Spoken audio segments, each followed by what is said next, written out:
Everyone, I'm going to call this meeting of the Holyoke City Council to order. It is Tuesday, September 2nd, 2025, and it's 7:04 p.m.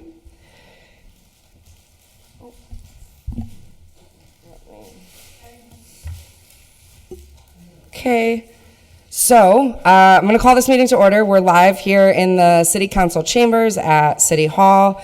The meeting is being recorded and translated into Spanish, and the clerk will call the roll. Anderson Burgos? Here. Bartley? Here. Devine? Here. Givner? Here. Graney? Here. Jordan? Here. McGrath Smith? Here. Murphy Armbloody? Here. Ocasio? Here. Israel Rivera? Presente. Jenny Rivera? Here. Sullivan? Here. Bacon? Here. Please rise for the Pledge of Allegiance. I pledge allegiance to the Flag of the United States of America and to the republic for which it stands, one nation, under God, indivisible, with liberty and justice for all. God bless America. And the City of Holyoke. And the City Council. All right, so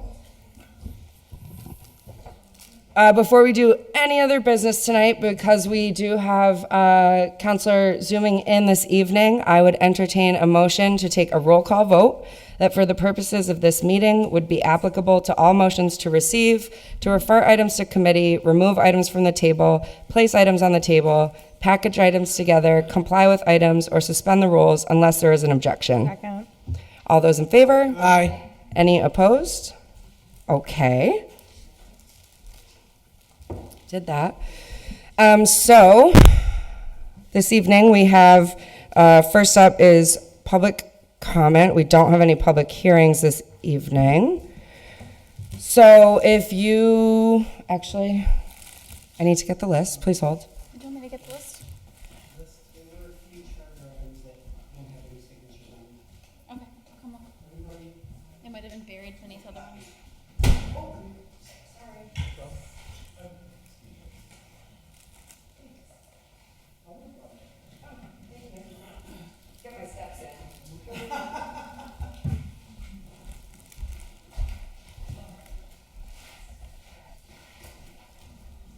All right.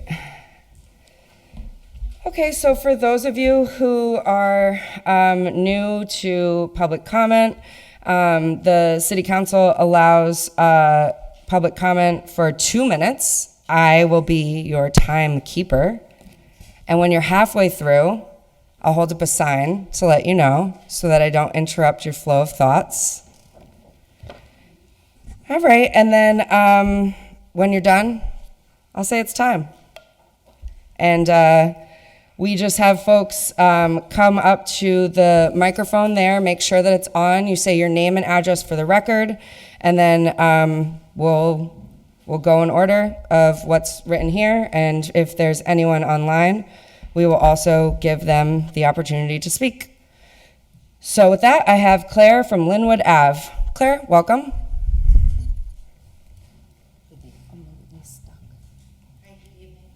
Oh, yep, Is it on? yes. Fabulous.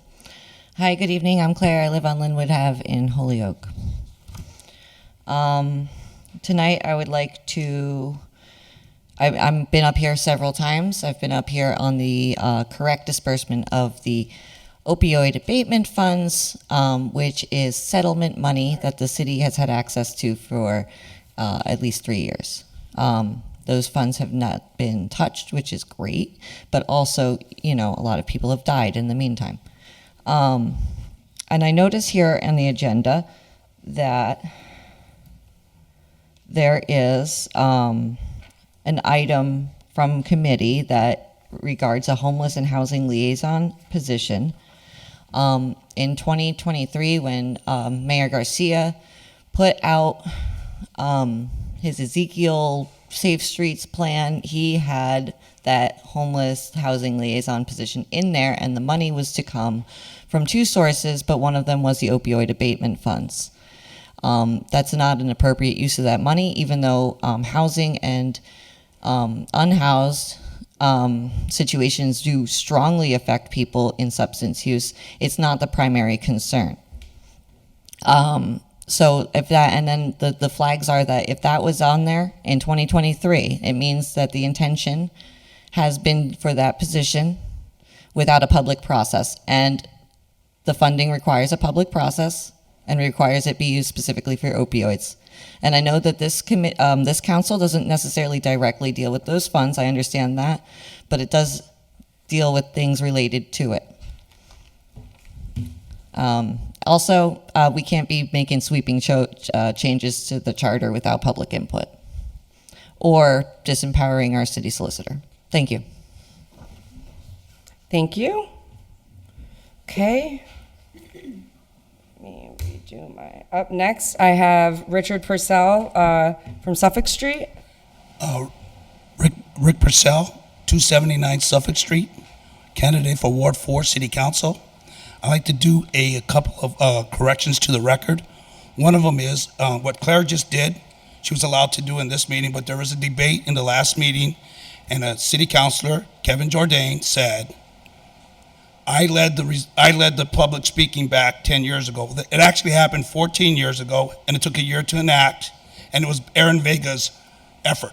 Aaron Vega's the one that filed the order, and the city council passed it after Aaron Vega and led the effort to get that. Let's let the truth be told. So that was a lie, 2 lies actually, about when it happened. Madam President, are we going to have happened. people at the Councilor aisle Jourdain. calling Councilor That's not Jourdain. I reclaim my time. Excuse me. You're not allowed to call people in We the are under the First Amendment. There was okay, here we go. Sir. First Amendment. So this is all prearranged. no. Okay. What do you mean prearranged, Counselor? What are you talking just about? using my time. First I'm not Amendment. entertaining that. I'm using It's my public First comment. Amendment. It's public comment, and I will now be giving back. Oh, okay. Public This is all comment. campaign, just so the public understands Counselor, here before- exactly what's going on. I'm not the one that lied. Please stop talking. Thank you so much, everyone. You're unbelievable. And listen, so Go ahead. Counselor, you, as an attorney, I would hope that you're familiar yeah. with the case that the public can come and say the F-bomb at me for all I care. I have to listen. And that is how I'm running the meeting you this don't. evening. So- Yes, I do. There is no rule that says that, please, why, just, as counselors, you're not I'm the not one being entertaining called a this. liar. Mr. Purcell, you may continue. You're lying by Thank calling you. me a liar. Go I'm ahead. not, okay, great. You also have reminded me that the public, we don't engage with the public. Please continue. Likewise. I'm glad I'm not running for at large, because then there would be a debate. You should. You I have am, before. please, and you Counselor Jourdain, if you cannot stay in order. This is I need a in new- violation of Rule 6E. His decorum is out of hand. Mr. Purcell, I'm keeping your timing, I'm so gonna please start again. continue. Please, let's move That was the forward. first Thank you part- very that was the much. first part before I was so rudely interrupted. The second Please part, continue. Thank you. Second part regarding the last DGNR meeting. This is an evolution that's been happening in the city council, violation of Rule 6E. Councilor Bartley, for no reason at all, disparaged a citizen in this city, and it was me, by saying, great, let's bring Rick Purcell in, he'll be a big help. Thanks for the endorsement. To the chair who was trying to get him to show decorum, which he lacks. Not only in my instance, as a citizen, a public citizen, but in his instance, when he called him, told him to jump in a fucking lake. And now he is personally, Counselor, it's allowed. now he's personally showing crocodile tears over there with his sunglasses on and his What ridiculous a joke. cowboy This hat. place is a total joke. Thank you. Thank you, and I hope everybody has a great night. Yes, we will. Up next, we have, please, so I can continue. We have Sean Sheedy, Oh, my. Washington Ave. Welcome. When it can't get lower. Thank you. Hello, thank you, Madam President. So I'm just here today to talk about on agenda 65, 66, and 67 about school department's ask for the MSBA roof projects. And I know hopefully we can get it referred to Finance Committee because there's a lot of language there, and we would love to go in front of Finance Committee and really dive deep into it and then go over everything for this opportunity to be able to replace the 3 roofs at Hoyokai, Kelly, and at McMahon School. Thank you. With a minute and a half to spare, I appreciate you. Okay, no, please. Please stop. I don't need comments. Your public comment's done. Up next, I have Nadia. Oh, just pull it down a little bit more. Oh, it's not actually on. That's sorry. There you go. Is that Yep, good? you're good. Okay. Nadia Schessler, 83 Pearl Street. I'm here today to talk about the opioid settlement funds. I am a child of loss, and I have been working in the field of human services for 8 years as a social worker, addiction researcher, and harm reduction advocate, currently at a hospital and a drop-in center for unhoused people. We lost a community member to overdose this weekend. They found him in a park, unresponsive, likely dead for nearly 2 hours. He wasn't behind a bush, he was in the middle of the path in plain sight. This man didn't die because of an overdose. He died because he was alone and there was no one there to revive him. When I heard the news, the second thing I thought was, at least he won't be cold outside this winter.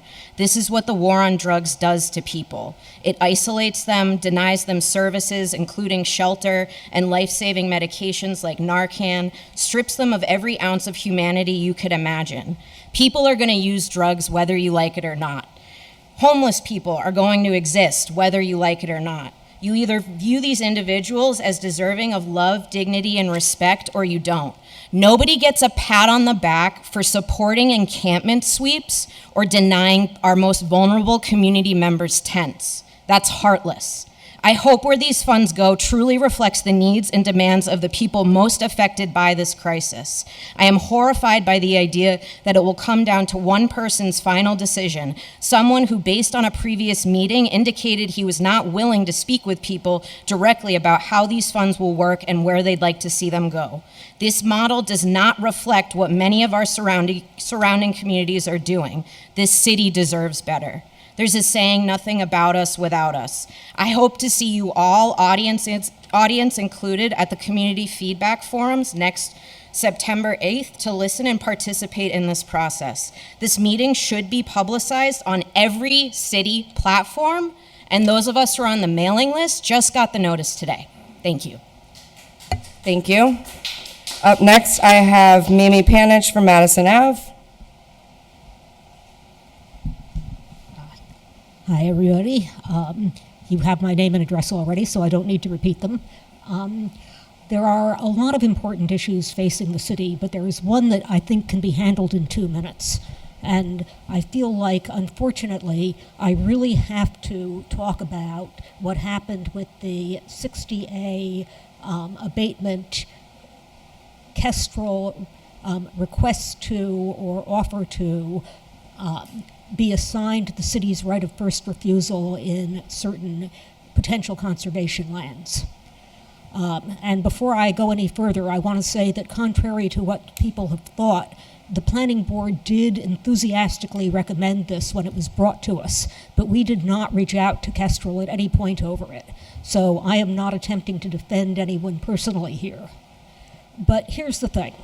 60A represents Massachusetts policy, and the policy is that, in part, that cities and towns may have an interest in land coming out of conservation tax status. And if they can't afford it, they may have an interest in assigning their right of first refusal to a conservation organization.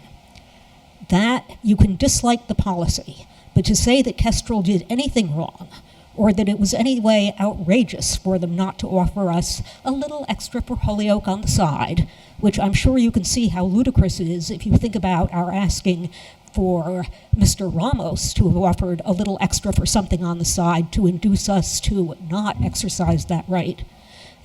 We don't need to do that. We don't need to attack people who come in here and offer to give us $215,000 for something nice when our objection is actually to the state policy. It discourages people from coming here. It makes them wonder whether they're going to be the latest chew toy if they do come forward with an offer. We have lost money over this before, and I get that many people didn't feel that this was worth doing and didn't like it, but none of the excuses were at all reasonable, and the abuse is unacceptable. Thank you. Thank you. And then I have Jose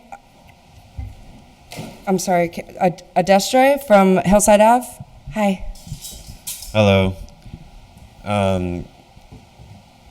My family moved here when we were 3. Can you just state your name and? Yeah, Jose Adastra from 139 Hillside Ave. Thank you so much. We moved here when I was 3. In this city, the laws have remained the same, but I've witnessed my cousins get shot in the stomach, my cousin be shot in the mouth. I've witnessed overdoses of my loved ones, overdoses of strangers, overdoses of my friends, and of all ages. I was hoping it would improve, and it hasn't, and it's getting worse. And it feels like in this room that you guys can't even get through each other's comments without an outburst, and that we have more important priorities. I know that, especially with me and you, we have a lot of differences, but we have a lot of things that we can both focus on, which is we know how to treat drug use, and it's not like doing sweeps and posting on social media like, oh, look what I got today, look at me, look at all the stuff I picked up off the street. That's not how it works. How it works is and I'm sure that you can all access this information, but we're sick of it. I'm sick of being surrounded by death. I don't want it to be the same thing for my kids here, and I don't want to have to plan to leave here as soon as I can. And from what I see, that you can't even get through a conversation or anyone else's input, it looks terrible from out here. Like, of course it hasn't gotten better. You can't even have a conversation in here anymore without somebody walking out or calling for a lawyer or going, oh no, you can't say that, over people. Just wait, or just get out, just leave. If you can't handle the comment, just walk out and come back when you think that they're done hurting your feelings. And they call me snowflake, right, for caring about whatever, but I don't even see the capability to weather a criticism, whether it's polite or not, Please, thank you. Thank you. I have Victor Machado next on Zoom. Hi, Victor. Just state your name and address, please. And Victor, yes, and I know you're on Zoom, so I am going to just let you know when it's been a minute. Sorry in advance for interrupting you. Okay, thank you. So, Victor Machado from 6 Harbor Way. I'm so sorry for this gentleman mentioning about his family being shot in Holyoke. I know, he's right. This is getting worse, especially in Ward 1. So that is the reason we should make sure, to prioritize our meetings in specific matters. So I think, Holyoke need leaders with commitment, and also make safe place to live for residents, and also a cleaner place, and improve the housing in Holyoke as well, and make Holyoke more affordable for the residents that we have. We are talking about homeless, and I have been homeless, and I know this city has offered a lot of opportunity for many people, but increasing taxes in the city is crazy right now. This is like killing probably first owners. 1 minute. And also, right now, I respect the committee right now and city councils and the mayor, and I think everyone deserves this respect. I know, this city council is trying to do a lot of things, but we are noticed, many of you have the commitment to work side by side with the residents. So thank you for the time, Madam President. Thank you. Okay. I'm not seeing anyone else on Zoom or in council chambers, so we will move to the regular and pending executive session minutes. I just want to let everyone know I'm working with the law department to schedule an executive session for the night of our second meeting in September, which will be the 17th. And if you have items that you would like the law department to provide an update on, please let me know. I have talked to some of you, but I just want to make sure that they're prepared to discuss everything, and that you all get your questions answered. So just let me know. And so then we'll leave those on the table for now. And item number 3 is the meeting minutes of the August 5th meeting. Make a motion that we receive and approve item number 3. Second. Motion's been made and seconded to receive and approve item number 3. Any discussion or corrections or anything? Okay. Thank you, as always, Jeffrey and Brenna. All those in favor? Aye. Any opposed? Okay. Do we want 4 still on the table? Yes, please. Okay. How about 5? Are we? On the Do table. we have anything pending for 5, 6, and 7, or? I don't. 5 and 6, I think, would just, I think, stay on the table, but I'm not sure. Okay. That's what you guys wanted. Is there something going on at Let's leave them on DGNR? I don't know. Maybe the I don't think Let's leave them on table, Captain. just table. Okay. But 7, I'll make a motion to remove 7 from the table for purposes of discussion. motion's been made and seconded to remove item 7 from the table for the purpose of discussion. All those in favor? Aye. Any opposed? This is an order I filed, Madam. Councilor Bartley? Sorry about that. I apologize. okay. Well, a little quick on the draw. I'm wearing a cowboy all right. hat, so that's what Must be the happens hat. when you wear a cowboy hat. So my motion would be to receive and adopt this rule, receive and adopt this change to our rule, and see if we can have reschedule the meeting to the next day if that's possible. Motion's been made and seconded to suspend Rule 2A and hold our 2nd September meeting on Wednesday, September 17th, so that we are able to attend the Big E for Holyoke Day, and it's also a preliminary election. So any other discussion on that? Okay, all those in favor? Aye. Any opposed? All right. Let's see. I have 8 is a letter from the mayor appointing Jeff Burkott and Devin Pasick as the Fence Viewer Committee. Sent to public service, Mrs. President, Ms. President. Public service. All those in favor? Aye. Any opposed? Okay, and then 9 is a letter from the mayor appointing David Owen to serve on the local historic commission. Send to public service.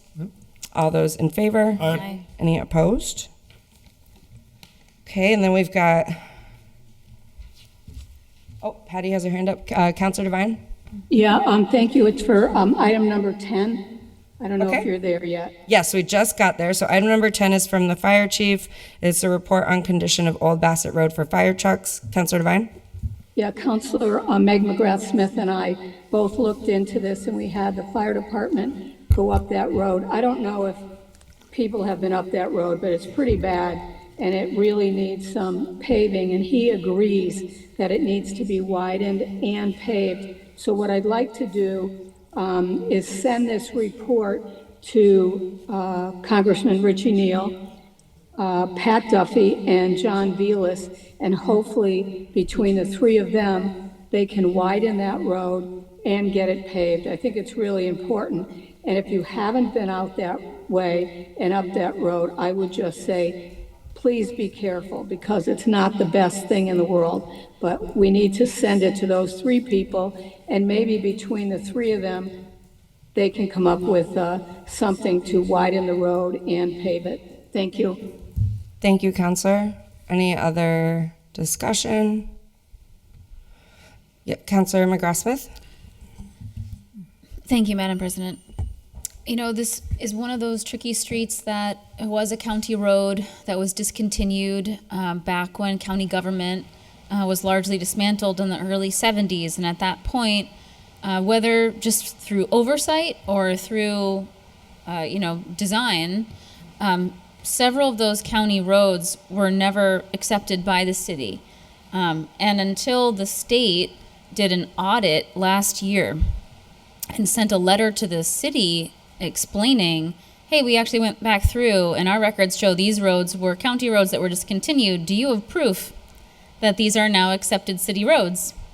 And the city said, no, we don't have proof that these were ever accepted. And these were roads that in many cases had been accepted and treated like city roads since then. But now we can't use Chapter 90 funding, and now it's very clear that they're not city roads. But most of the people that live on these discontinued county roads purchased their properties fully believing that they were city roads. And until the state took action to create this audit, because they wanted to make sure they were not putting Chapter 90 funding forward for non-city roads, we didn't act like they weren't city roads, and we have paved them in the past. So it's a really messy situation. Old Bassett falls into that. Brookwood falls into that. There's a number of them that we keep coming across now. And I have a lot of sympathy for the private owners who are bought properties fully believing these were city roads. And it was not until the state audit occurred that the city was informed that they were not, and now they're not. So I do think, and there's a number of streets in this packet today that you'll see our motions later on. 73 tackles this from the side that if we cannot get our state partners to see the value of helping us make this right, then I do think that the city needs to start making these discontinued county roads right. Because this was something that was really the fault of the city back in the early 70s, a long time ago, but it's coming to bear now. Thank you. Thank you. So is there anyone else? There was a motion, I believe Councilor Devine wanted to send this to Neal, Duffy, and Bayless. Second. All those in favor? Aye. Any opposed? Okay. Item 11 is from the Holyoke Health Benefit Committee, the meeting minutes from June 2nd. Motion to receive. All those in favor? Aye. Aye. Any opposed? 12 is from the Board of Fire Commissioners, the meeting minutes from July 23rd. Motion to receive. Motion to receive. Second that. All those in favor? Aye. Aye. Oh, Councilor Devine? Yes, thank you. Madam President, I think that the people need to read the response from that meeting of the Fire Commission, because it's completely different than what Councilor Jordan had proposed. So I'm not sure what you would like to do, but it looks like they're suggesting drafting a letter to Senator Velas showing opposition to it while it is in legislative. It potentially does not make it out of Senate or House of Representatives. So they do not want the fire chief taken out of civil service, according to the meeting I went to and according to their minutes. Thank you. Thank you, Councilor Jordan. Yeah, a couple of things. I did have an opportunity to speak to one of the commissioners since I read these minutes, and it sounded like a neutral position to me relative to that one particular commissioner I spoke to. I was not invited to that particular meeting.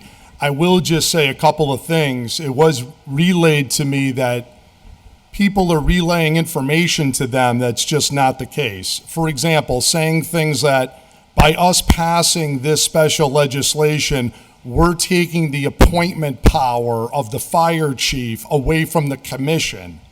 That's 100% not true. We did nothing to change who appoints the commission. They're trying to say like, oh, now it'll be the mayor instead of the fire commission. Not true, okay? This has nothing to do with that whatsoever. Mayor Garcia supported this. This council voted 12-1 to support this. And this is now at the state legislature, okay, to be adopted. And legislation has already been filed to do that. So it's exactly as we stated, this is to remove the fire chief from civil service, not the current one, but future. We grandfathered the current one. So that is all exactly the case. And anybody can go back to the Charter and Rules Committee to listen to what the Fire Commission themselves said. at that meeting. It's all on tape, okay? So everybody in the room, all counselors, everybody spoke in favor of this.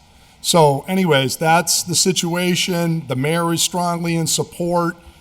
This actually gives more power to the commission because it's going to enable them, as we stated, to be able to pick internal candidates if they want, or external candidates, no different than the police department. So that's what happened. That's still what happened, and there you have it. Thank you.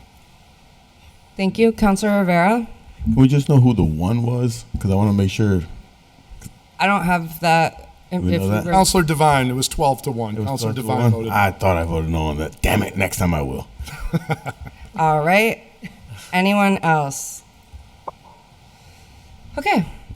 So the motion was to receive. All those in favor? Aye. Any opposed? Okay. So no petitions. President's report. I don't have a ton of things to remind you of, but we did have the PEC ribbon cutting was today. It was great to see counselors there. It was a wonderful day, good opportunity to do the tour. We have the Puerto Rican parade not this weekend, but next weekend. So just the mayor was asking for the RSVP, so I think everyone responded to that. Jeffrey wanted me to give you all a heads up that we're going to do pictures, the portraits, in December before the first December meeting. So I think that's December 2nd, right? Yeah. And there is, I just want to remind everyone, there is a public forum on Monday, September 8th, for the public to provide thoughts and feedback on how to use money from the opioid settlements. So those two options are Monday, September 8th, from noon to 2 p.m. And you can kind of just drop in anytime during that period at the library. That one's at the library. And then Monday, September 8th in the evening from 6 to 7:30 at the Council on Aging Senior Center. And there will be Spanish interpretation there. So hopefully folks are just aware of that. Anything else? Anyone? Oh, Councilor Devine? Yes, I just wanted to apologize for not being at the PEC site today. I really wanted to go, but unfortunately, illness has kept me away. That's why I'm on Zoom today. So, but I'm sure it was wonderful. Hopefully in the future I will get a tour, but I'm glad that they were able to do that today. Thank you. We actually thought it might be cool if we tried having a city council meeting there sometime. Great idea. Councilor Greeny? Just quickly, out of curiosity, maybe to address the chair of Charter and Rules, because I don't know if it's possible, but is there a vehicle in Charter and Rules where individual counselors can respond, not to engage in debate, but to respond to public comment? Well, usually the things that we discuss in Charter and Rules are orders that have been filed.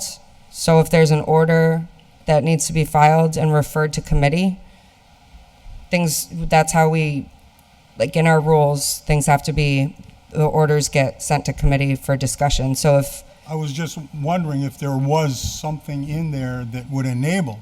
I get what you're saying. Like if there's, I don't know. To respond, not to debate, but to respond to something that's said in public comment. That's all. Do you want to respond, Counselor?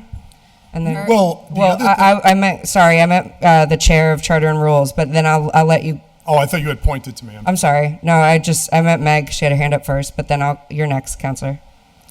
Thank you, Madam President. I just wanted to name that, we have a standing rule that we don't engage with the public during public comment. But if someone wanted to put forward a rule change or for us to consider it looking different, for sure, we would take that up in Charter and Rules and happily discuss it. Counselor Jordan? Yeah, I'm also unaware of any rule that would preclude any member of this body, we're all members of the public as well. We can sign up for public comment too, right? So maybe we have to now join the public comment as a citizen, Kevin Jourdain from 18 Raymond Avenue. I'm happy to give my name and address, and I can come up and sign up for public comment as well, right? I'm not, that's fine. I'm not Whatever aware of you wanna any do. rule. I pay taxes. I'm a member of the, Yeah, of go the for it. citizenry. So Councilor maybe Bartley? that'll be our way to have to do it if Okay. these type of things Madam Chair. continue. Sounds good. Madam I saw Councilor Bartley's hand just briefly, and then I'll call on you, Councilor I'm Graney. going to go off topic if you don't mind. Yeah. So three things. One, we had a nice turnout for Dad's event to dedicate the street, so thank you for all that, Tessa, because you followed the order. Second off, there was an unbelievable event last week in Pulaski Park. I couldn't believe I stumbled know. with the cycle bikes? race. Yeah, I couldn't believe it. It was pretty amazing. And then last of all, not that I'll let what the candidate said go. That's okay. But what I'm going to say is that there is an Attorney General's webinar relative to the opioid settlement. Now, I'm sure they're shocked that a right-wing Democrat like me would even bring that up. But here it is. I actually read stuff and I follow the news and all that. So there is an online seminar put on by the Attorney General's office this Thursday at 12 o'clock. So if anyone who's actually interested in learning about the opioid settlement stuff, it particularly pertains to municipalities. And that's Thank you. sponsored by the MMA. So I just want to make sure that. Yeah, absolutely. Thank you. Thank you. Councilor Graney? Yeah, just quickly, Councilor Jourdain answered my question. So it would behoove any of us, if there's going to be controversy or something like that, that we should all sign up for public comment so that we should be able to respond to any accusations or anything. If that's how you guys want to do it, go for it. Thank you. Great. Thank you. Is there anything else for the actual president's report that you'd like to? Councilor Anderson Burgos, Councilor Rivera.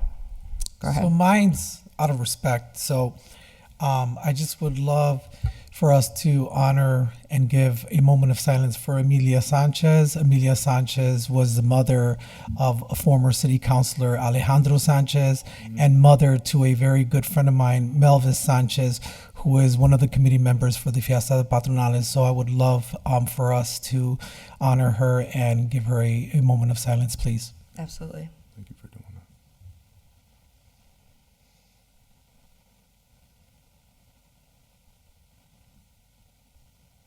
Thank you. Very nice. Councilor Rivera? Yeah, thank you. I just wanted to recognize Holyoke Housing Authority as well as Amanda Otero, Mari Maldonado, as well as Robert Rivera for putting together an event at the Tefford Apartments in memory of Dexter Ortiz, August 23rd. The Holyoke Housing Authority was able to dedicate a plaque and place it on their new bleachers that are there at the new basketball court.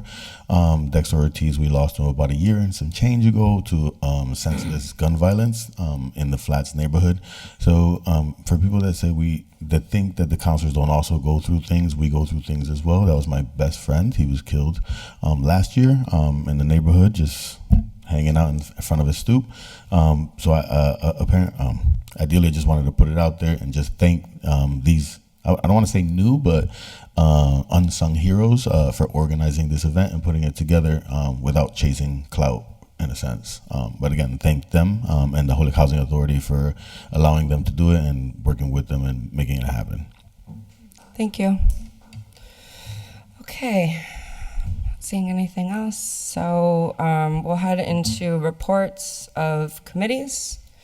We have item 13 is the Committee on Ordinance, to whom is referred a special permit application. I can't do these. Soon my job's changing and I can, so I'm gonna step out. If there's a counselor that would like to take it up. What do you want? It's just a special permit for cannabis and I can't. Oh, okay. I'll have to recuse make a myself. motion.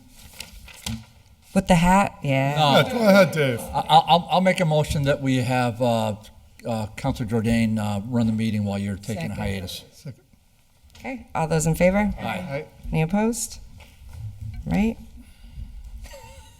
I've done it before. I'm good.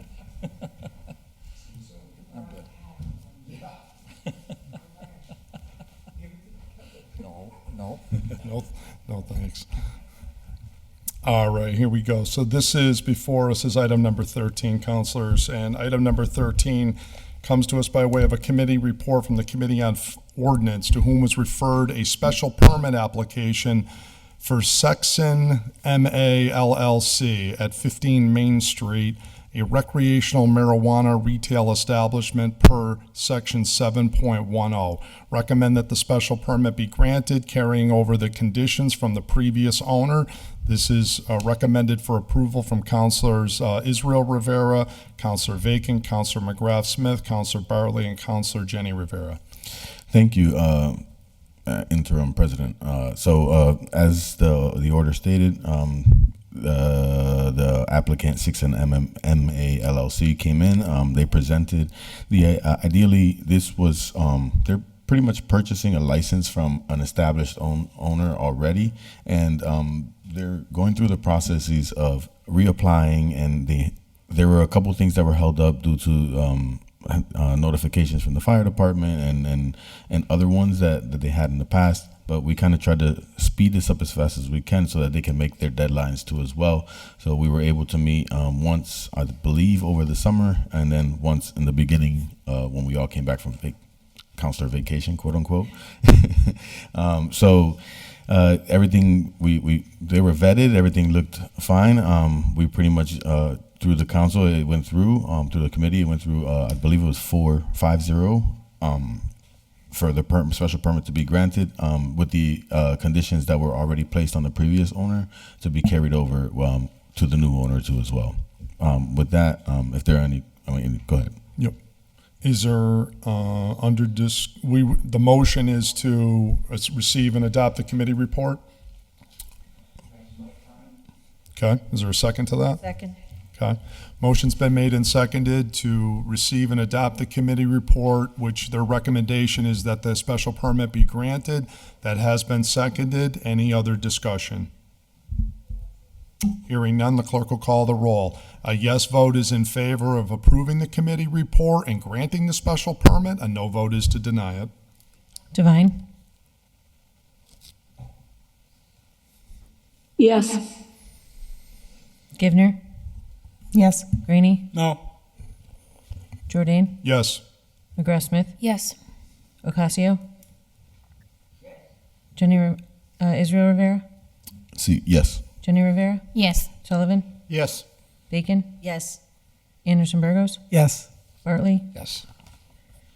11 yeas, 1 nay. By your vote, you've approved the special permit.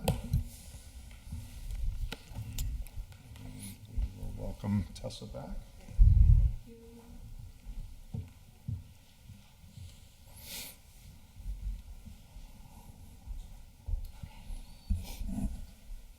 All right. Okay, item 14 is the Committee on Ordinance, to whom is referred an order that schedules B and C of Ordinance 2-35 be updated as appropriate with competitive salaries to attract and retain employees. Recommended that changes to the mayor, council, and council president in salary schedule B be referred to the full council without recommendation, and recommended that the changes to police matron and substitute nurse in salary schedule C be adopted. Councilor Rivera? Thank you. So this one has been in the the committee jacket for quite some time. So we were able to take it up. Kelly Kern came in and presented on a couple different occasions. She took statistics from different neighboring communities regarding different pay rates or pay increases that have occurred over the last, I want to say 10 to 12 years.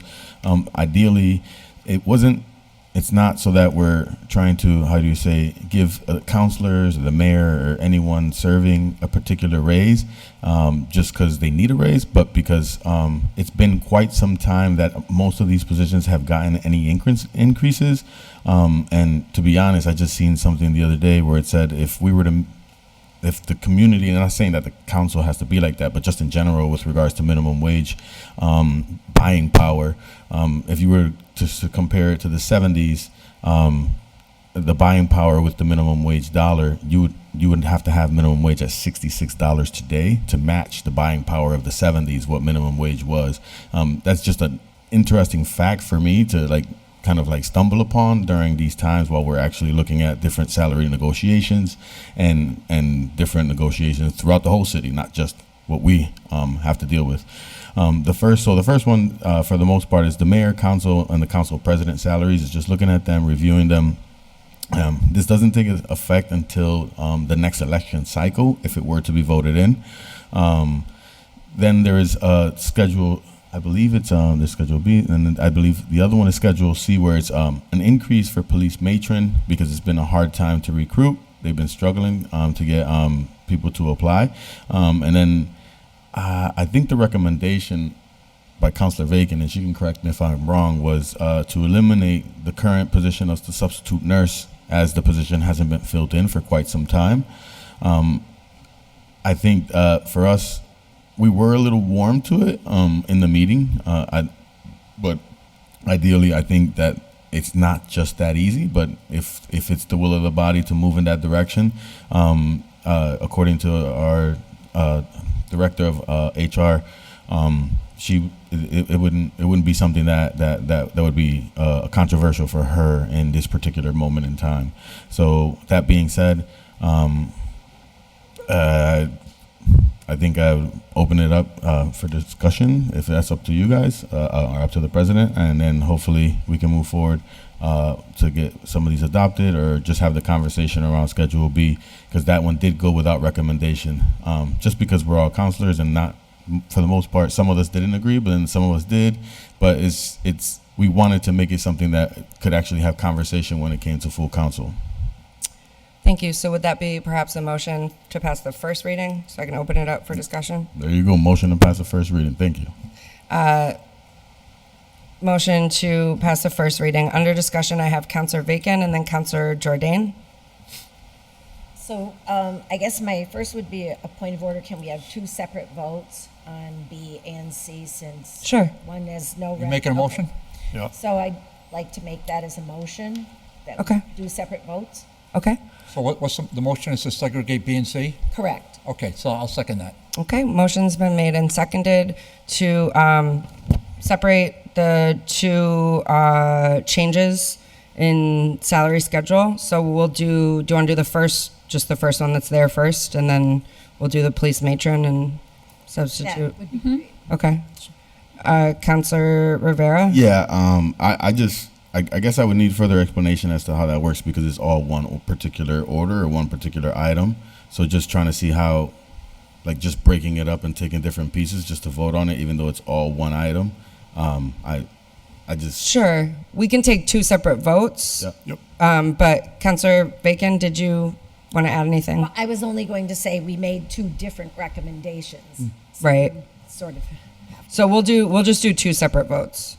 So yes, Councilor Jordan? Are we going to vote on the nurse one first, or the? Whatever the will of the body is.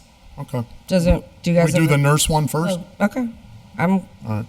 Councilor Bacon? That's Schedule C. Thank you.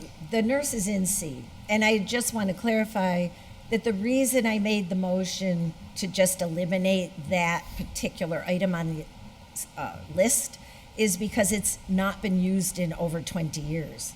So it, to me, was a cleanup. If for some reason our nurse was not able to fulfill the position, the money is in the budget line for that position. So you don't really need a separate line. That was the basis of my motion, but the committee wanted to keep it in, and it doesn't hurt anything. Right. So, Okay. Yeah. But I just wanted it to be understood that it wasn't a cut of any sort. It was more just to clean up the list. Okay. Thank you. That's all. Yeah. So yes. Relative to Schedule B, Okay. if we're going to take them separately. So in Schedule B, proposed is a $30,000 increase for the mayor and a $1,000 or $2,000 increase for city council. And four? 4,000 for the council. Okay, I stand corrected on that. I just don't have all the paper right in front of me right now.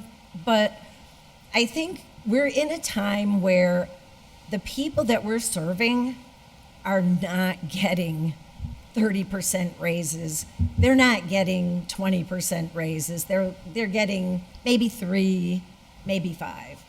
And I think it is just an overreach to put these kind of increases on the table and pass them for ourselves or for the mayor in this season.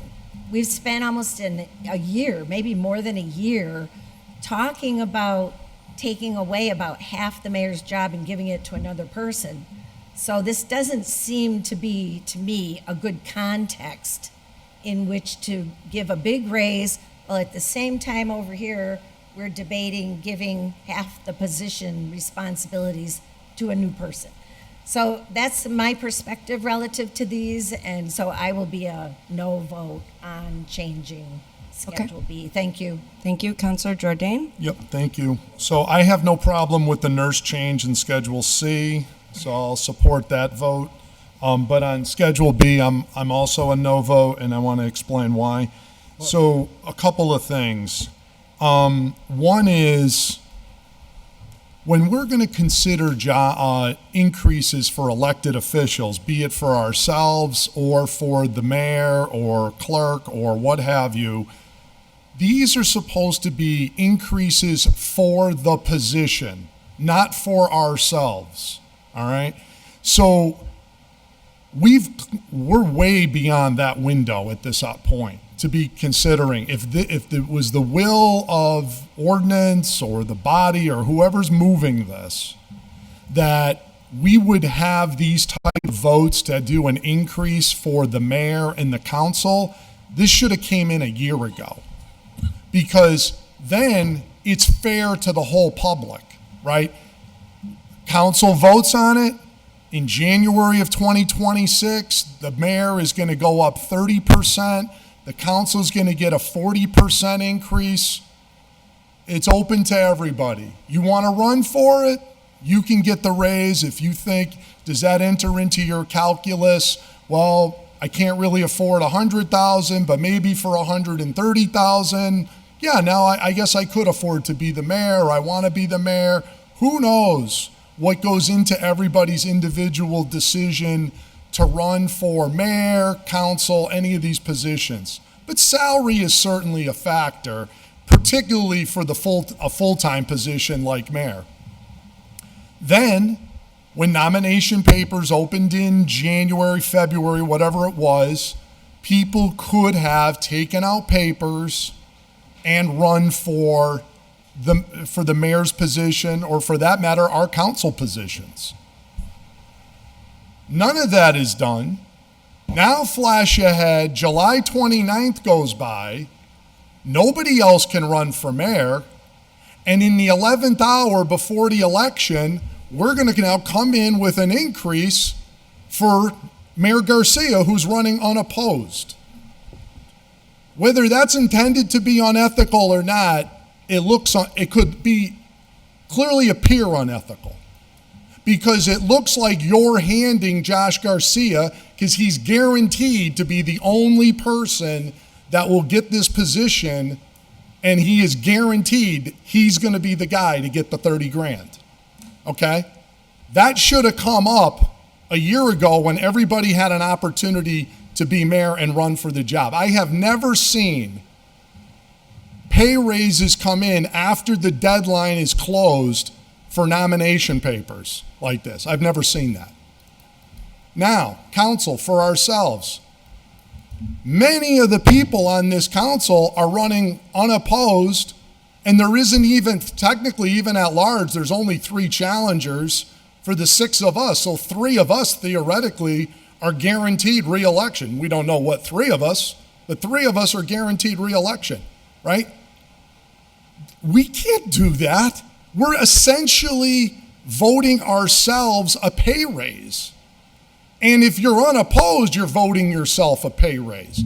At least if you did it a year ago and it was transparent, or even at the beginning of the year and said, hey, this is what the pay is going to be, 1/1/26, and if you want to run, okay, great. You can't do that now. The window is closed, in my opinion. That's the obvious reason why none of us should vote for this, because you shouldn't be voting yourself a pay raise. Again, when we're doing these, it's for the position, not for us personally. That just sets another bad precedent. Again, one of the reasons I care to believe I'm sitting in this room, that the public likes me being here, okay, is because I will say that and I will vote no on these type of deals. This is not okay for us to do that. And when we've had, and I get it, pay raises for elected officials is controversial. It's not an easy vote. I will grant all of that. And whether it's warranted or not, the window for that has closed a long time ago. So on that alone, this should be defeated. We can take it up, next year, maybe to consider for some date in 2030 or whenever the mayor's next term is going to be. We have now time. You've got 4 years, in my view, because this now, we cannot vote to give Josh, to hand him 30 grand.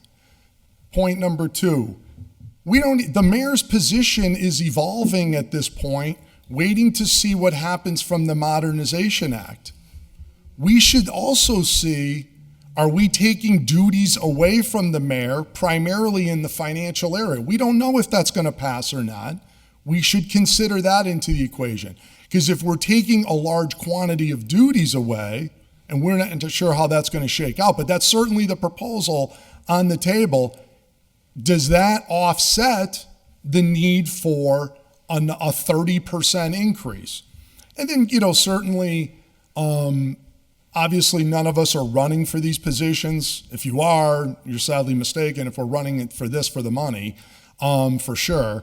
But I would only suggest that amidst the overall financial climate of the city, where we're at financially, is this justified? But those other arguments, to me, are foreclosed by the definite first argument, which is we do not just give raises to ourselves when there isn't the benefit of an election where everybody's had an opportunity to go for that salary. Because now, if somebody said, I wanted to be mayor at $130,000, that should have been told to them and known to them when the opportunity to run for the position was available.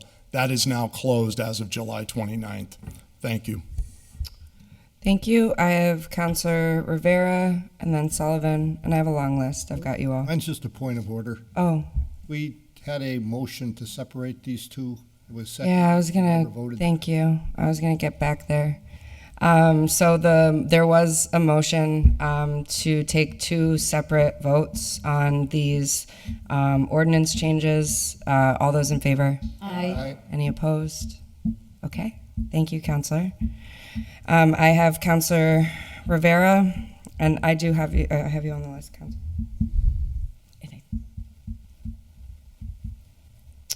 I have, yes, thank you. I have Councilor Rivera, and then Councilor Givner, Anderson Burgos, McGrath-Smith, Devine, and Graney. So, Councilor Rivera. Thank you.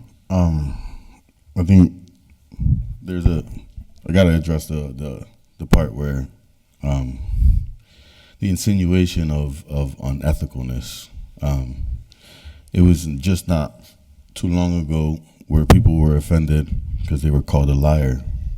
But now the accusations of someone being unethical is being thrown around. It's interesting to me how, on one end, it's not fair when things are done in your direction, but on the other end, you're easily willing to do it to someone else. The irony in this is amazing to me. But I think that I just want to put it out there. I'm not giving myself a raise because I could potentially lose. Not giving the mayor a raise, not even trying to give the mayor a raise. If you actually go back to the meetings and you look at how many times we met on that particular issue, it's been a long time. And we've been meeting for many, many times. Never came out of committee because we wanted to get it right. Make sure that when we presented it to you guys, to the full council, it'd be able to be presented to the full council with the correct information and all the stuff that's needed. But there's a game being played where procrastination is being put back and back and back. The same thing is happening with municipal finance. It's a game being played. And if we really are about the people, we don't play games for our own political gain. We play games to help the people, if that's the case. If someone if someone wants to run for mayor because it went up to 130, ideally you'd think that you don't want that person as a mayor. They're only going for the job for the money. They're not actually doing it to actually be the mayor of the city. If you're looking at the salary, I think for me it's, did this particular individual want to run for mayor? Would that salary be good for them to run for mayor? Is that the reason why? I guess there's a lot that sticks out to me when it comes to anything that has to do with moving the community forward. I just saw the other day a post where someone was saying, "Oh, we're doing this right with the schools and all this other stuff." Technically, to my understanding, what we paid for this one particular school would have probably paid for the both of them if we had passed that vote years ago. Thank you. But we only paid for one for the same price that we would have paid for 2 years ago. But I don't know. Like, to me, it's amazing to me. Like, we're saying that we're putting ourselves and voting for ourselves, but people are playing political games in the background, asking people to run, not knowing who they are, not knowing their backgrounds, having them come forward to try to run and try to control the council. This is what's happening in real life time. I'm not meeting with other people on the side to try to say, hey, I need this seat, that seat, that seat. That's not the game that's being played on my end. I'm not being unethical. I am not trying to manipulate what the city is going to look like for the next 10 to 12 years. That is not my goal. My goal is to try to help the people, make sure that there's a good education for my daughters moving forward, make sure that there's better jobs, make sure that the police do the job for the taxpayer, not the federal government, to work for the people here in Holyoke, not the federal government.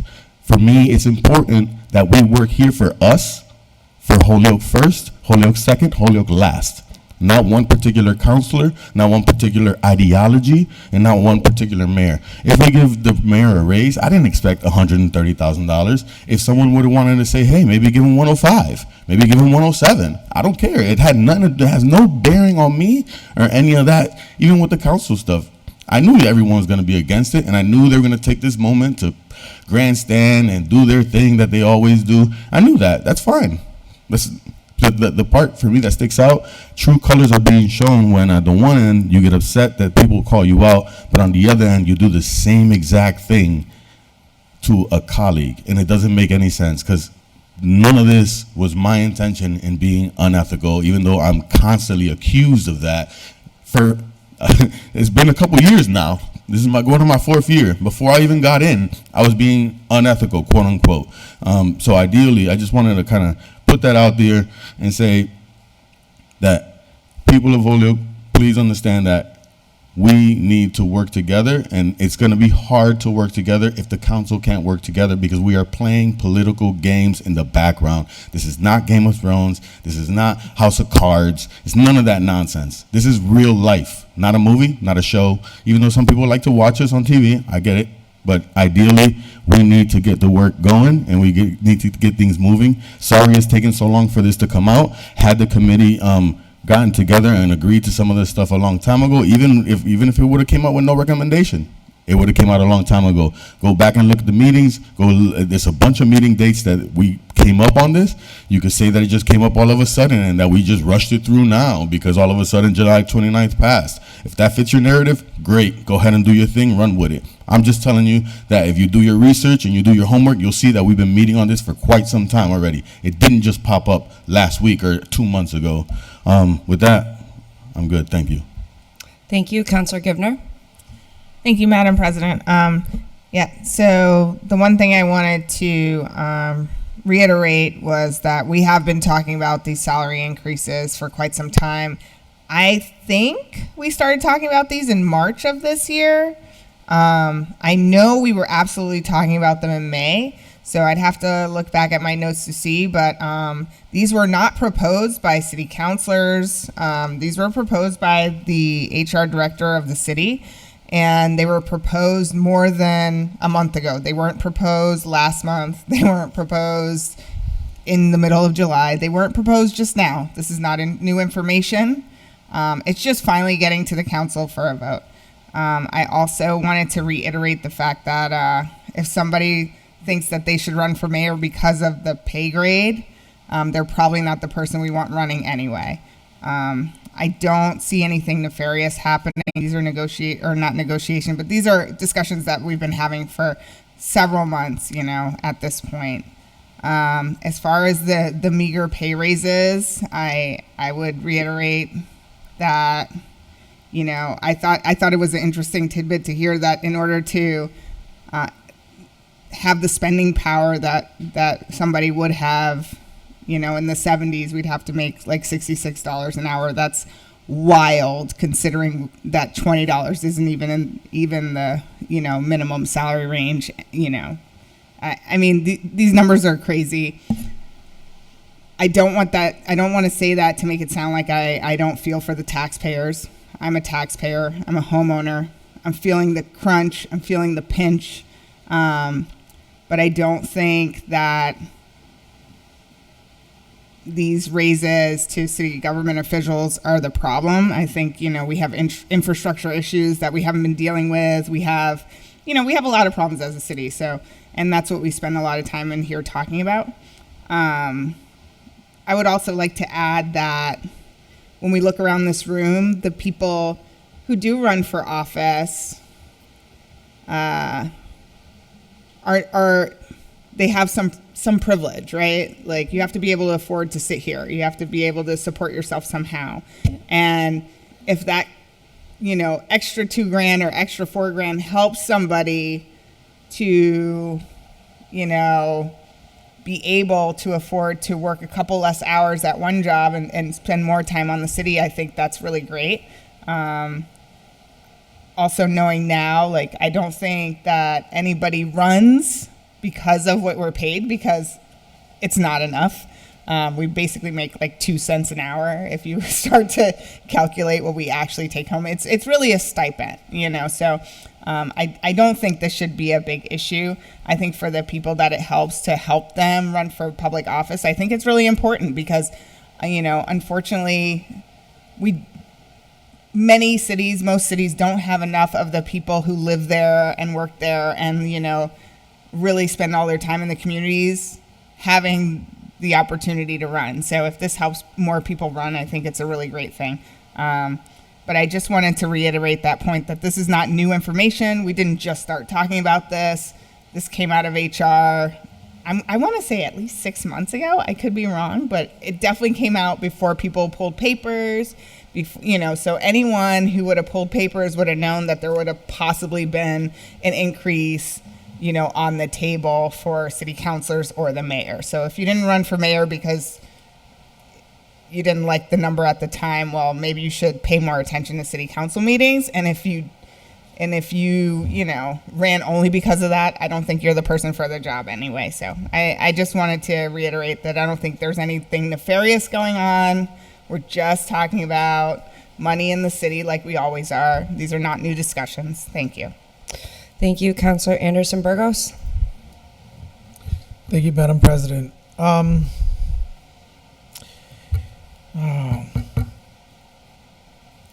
guess I first want to start with, unfortunately, some of the comments that were made I found quite offensive. But, this is my 4th term, so I learned to have a very thick skin.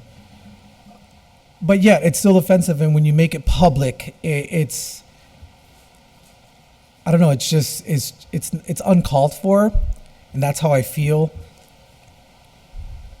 I was gonna ask how long have this been in committee? And what it sounds like, it's been in committee since March, and it's been part of the discussion. But I guess another question I wanted to ask is, when was the last time and for the record, I'm not doing this for the money, because I will, for the record, I get in a month, $719. I don't hide that. $719 I get for the work I do for the city, and I don't do it for the money. I want to be clear. I do not do it for the money. Okay? But does anyone know when the last time a city council or the city council got a raise? Because I believe it was like in the 80s or something like that, and either late 80s or 90s or something like that. It's been many, many, many years. Very, very long time. So again, clear, I'm not doing it for the money. What I started thinking about was when it's time to pull papers, when nomination papers are ready, and we're trying to get folks to run against me. I don't care. Run against me. Run against my colleagues. Run. Get you engaged. But when people ask, oh, what do you get paid? Because yes, it's a factor. We have lives. We have to pay bills, right? And some of us don't have that good job.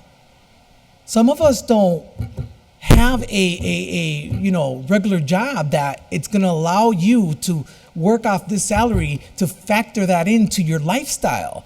It's just no way. So that means that only certain individuals will sit in these chairs. Is that fair to the city as a whole? For people who might have different point of views that would love to engage? No. So sometimes you have to make it worth that while. And again, if I'm gonna vote for this, I'm not voting for the mayor. No, not for the mayor, not for me, not for any of you, for the people who say, I want to put my hat in the ring, but financially I can't afford it. Because think about it. This line of work takes away from our families and friends. And can we talk about the stresses we go through?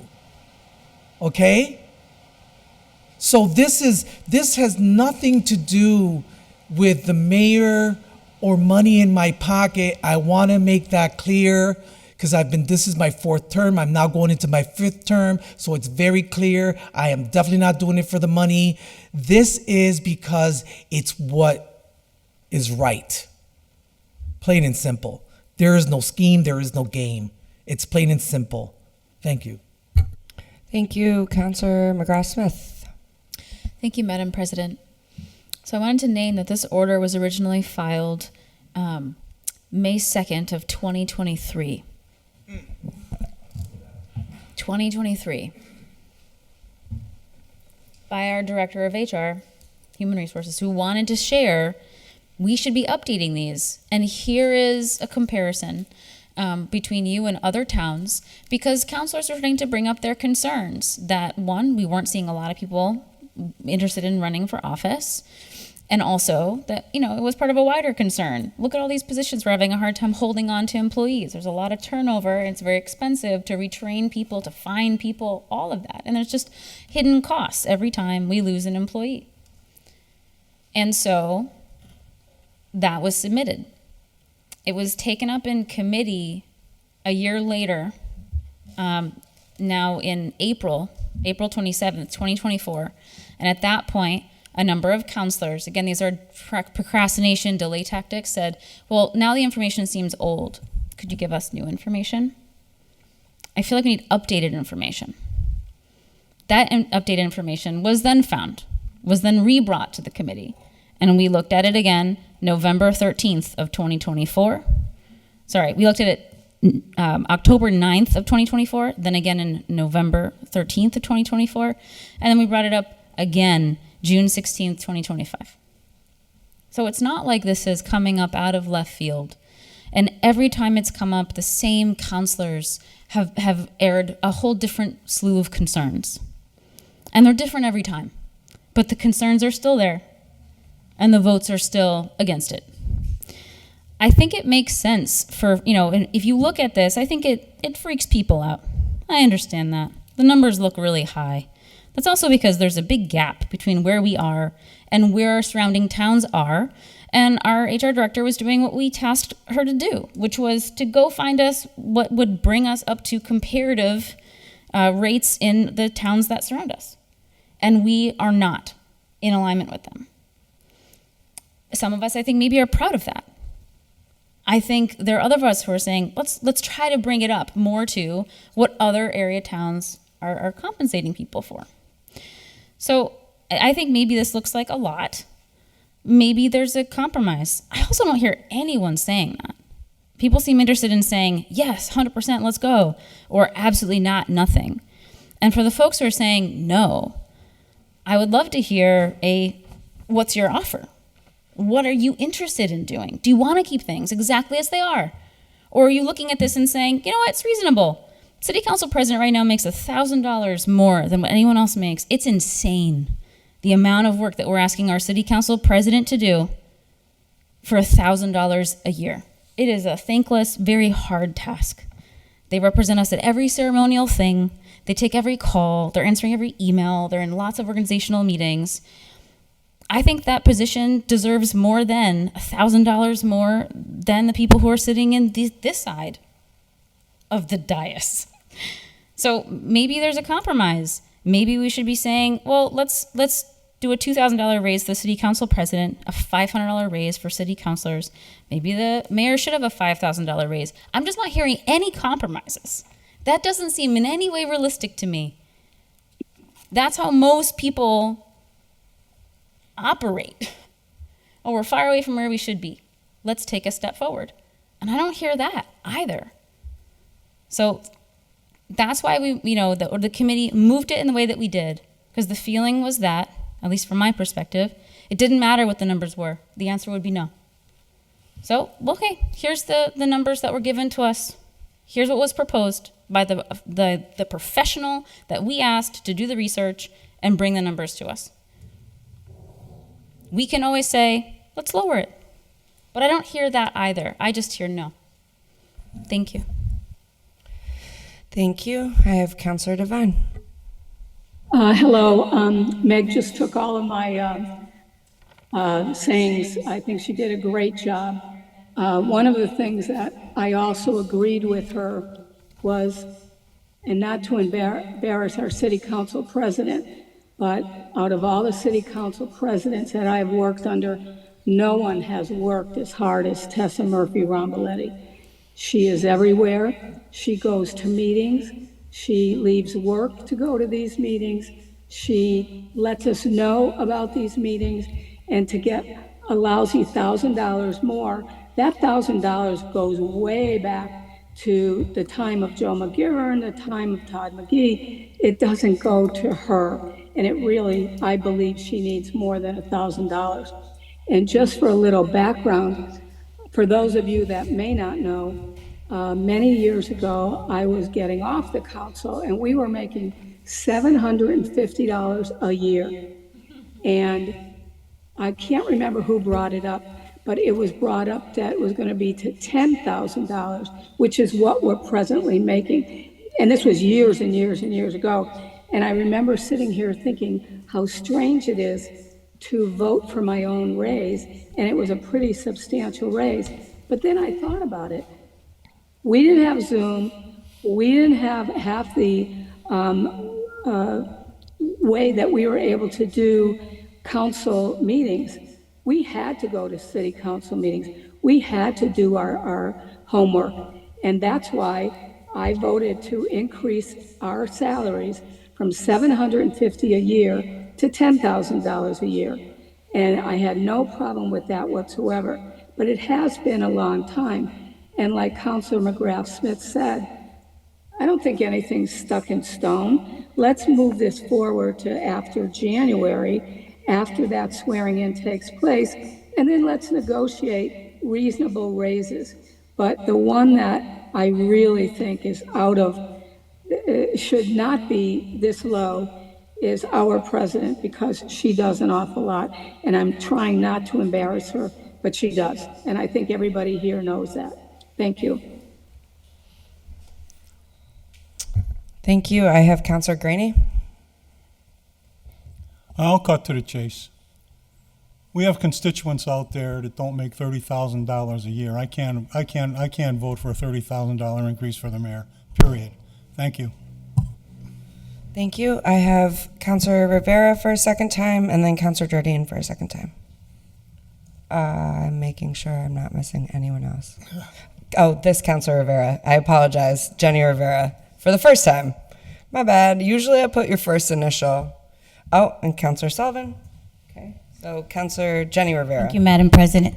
So when I give the yes vote, I'm not taking it as I'm voting or giving myself a raise because of current counselors, this term and the previous term.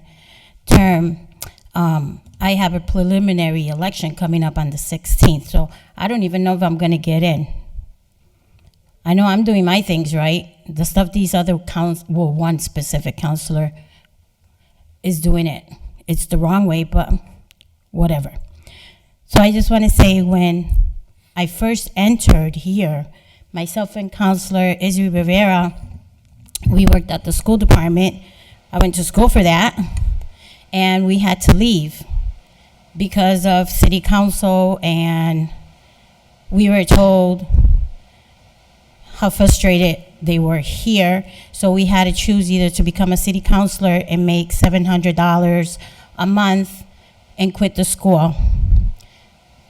Izzy and I said, we'll be city councilors for free. We'll still work for free because that's what we love to do in our community. We like to volunteer for everything. I go to all wards. I don't just stick to Ward 1. I get calls from all wards because I know everyone, mostly everyone in Holyoke. So I just don't concentrate on Ward 1. And if there's something that's in another ward and I can't handle it, I try to reach out to the counselors in that ward to help out. Even Councilor Carmen Ocasio, before she even became a city councilor, me and her were down in South Holyoke helping out all those victims for the fires. I can't say I saw many counselors out there. She wasn't even a counselor. Councilor Ocasio is just like me. She's always out in the community, and not just because she's a city councilor, because this is what she was doing before becoming a city councilor. Her and I were at that fire with those victims, bringing them to hotels, helping them get food, helping them get clothing. We're doing that for free. Because I wasn't expecting to get paid just because I'm helping victims out. When the fire happened in the flats, where people died, jumped out of the buildings, I was there. I didn't sleep. I was there helping. It was winter and it was very cold. I was there helping. So I'm not giving myself a raise. Because to be quite honest, it's $700 and something a month. I'm a director of operations. I have a full-time job. I'm a justice of the peace. I'm a notary public. I do a lot. So I'm doing it for my community, and that's what I like to do. And on top of that, the donations people ask for you. Most of my $700 goes towards donations to the community because they also ask for donations. And I try to help out as much as I can. So to just sit there and say that we're giving ourselves a raise, no, like Meg said, this is on there for 2 years. The problem we have is a lot of these things stay in the jacket, and they don't get pushed forward. So we're not doing it to give Josh a $30,000 raise. We're doing it because it was brought up in 2023 when the HR director was told to get numbers. So with that being said, I am going to vote yes on it because, like I said, I don't know if I'm going to be voted in with all the fraud that individual is doing. But do I care? I don't care. Because at the end of the day, I'm still going to be here for Holyoke. Holyoke people are still going to know me. And not because I'm a city councilor, because that's not why people know me, because I'm a city councilor. I'm out there and I help out a lot of people. Thank you. Thank you. I have Councilor Jordan and then Councilor Sullivan. I'm willing to wait if he wants to. I don't think Mike spoke yet. I'm willing to wait. Councilor Sullivan? You better go ahead and speak because Okay. I'm going to make a motion. Okay. Yeah. All right. Councilor So Jordan? then I guess I'll reclaim my time then, if I may, Madam President. Go for it. Thank you. So a couple of things. I just want to clarify one point about what I was saying is these are the things that put the council in an unfavorable light. And this is the point that I'm trying to make is I'm not saying anybody's intending to be unethical. It's that these type of things, when they come in after the deadline to file, when no other candidates can run for these positions, listen very carefully to what I said. I said that you could be accused of that because nobody else is going to get this money other than the mayor, Joshua Garcia. January, you are voting. No other person can run. The election is a fait accompli. He's going to get it. More power to him. But on January 1st, you are voting to give him $30,000 a year. And if you're on the council and you're unopposed, you are voting to give yourself $4,000. And for that matter, as I even said at large, 3 of the 6 of us are guaranteed re-election because there's only 9 people running. It's basic math, right? So the point is, why we have never done it that way is because we didn't want to be accused of doing that. It's not somebody, that's a big difference than somebody coming in here and saying, you're a this and you're a that, and name calling, okay? That's the distinction that apparently some in the room can't pick up on. As far as this point goes that, well, we've been discussing this for 2 years and we've been debating it and it's stuck in the jacket, I can't help how long it takes folks to get to a point to get things out of their jacket and get them up here for a vote, all right? But the fact of the matter is, this was not a done deal until right now. Here's the vote, yes or no. And if the council were to vote yes, and I don't think they will, but I think if the council were to approve this, then that's for us only, and for the mayor. The benefit of anybody, if you wanted to seriously have this, it should have been taken for a vote, yes or no, at the end of last year or the beginning of this year, when everybody had an opportunity to run for that, for all the good points that people made about, I have to sacrifice a lot of time to be here, time away from my job. Everybody in this room works hard. And as far as, you know, I was the president for 6 years, okay, as everybody knows. And I signed up for that. It's a totally voluntary thing, right? If you don't want to do it, don't do it. You don't get extra points because you sign up for something that's a voluntary thing. And I'm not just saying present company, I'm including myself, I'm including Joe and Todd, all the presidents I've been involved in. We signed up for that. I want more money because it's a totally voluntary thing. If you don't want to do it, right, then don't do it. And as far as the rest of it, this is just basic fairness to the democratic process. You have to give everybody knows what the deal is for the position in advance so they have an opportunity to make a fully informed decision whether they run or not. And the salary for the job matters, because how do we want to be accused that somebody said, well, I couldn't afford to run for mayor at 100, but you know what, if I knew the job paid 130, maybe I could have afforded to run. I could have given up my current job or whatever and run. That's not fair to voters. That's not fair to candidates. And that's why we don't do that. And but as far as where do we go from here? Well, the where do we go from here has another of open items that I mentioned. And that is the fact that, you know, one, let's see what happens with the mayor's duties in the central government. And number two, we have ample opportunity, not for the current mayor, but for 2030, that we could consider an increase for the next, whoever is elected in the next 4-year term. So that's the way it's always been done at the beginning of a term, but a term when it wasn't already decided. And that's the part that people are missing. It's not about, well, we talked about it as a maybe.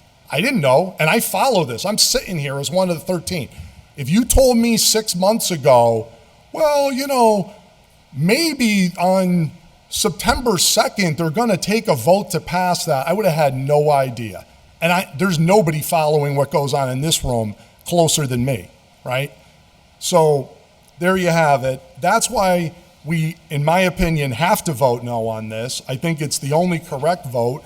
And we go back to the drawing table and discuss it for the next term, what the merits are. And again, there's a lot of changes being made in the mayor's position and whether or not, for the council position as well. And by the way, it was 2,000 that we made the last change for council salary. Thank you. I was in 6th grade. Councilor Sullivan. Thank you.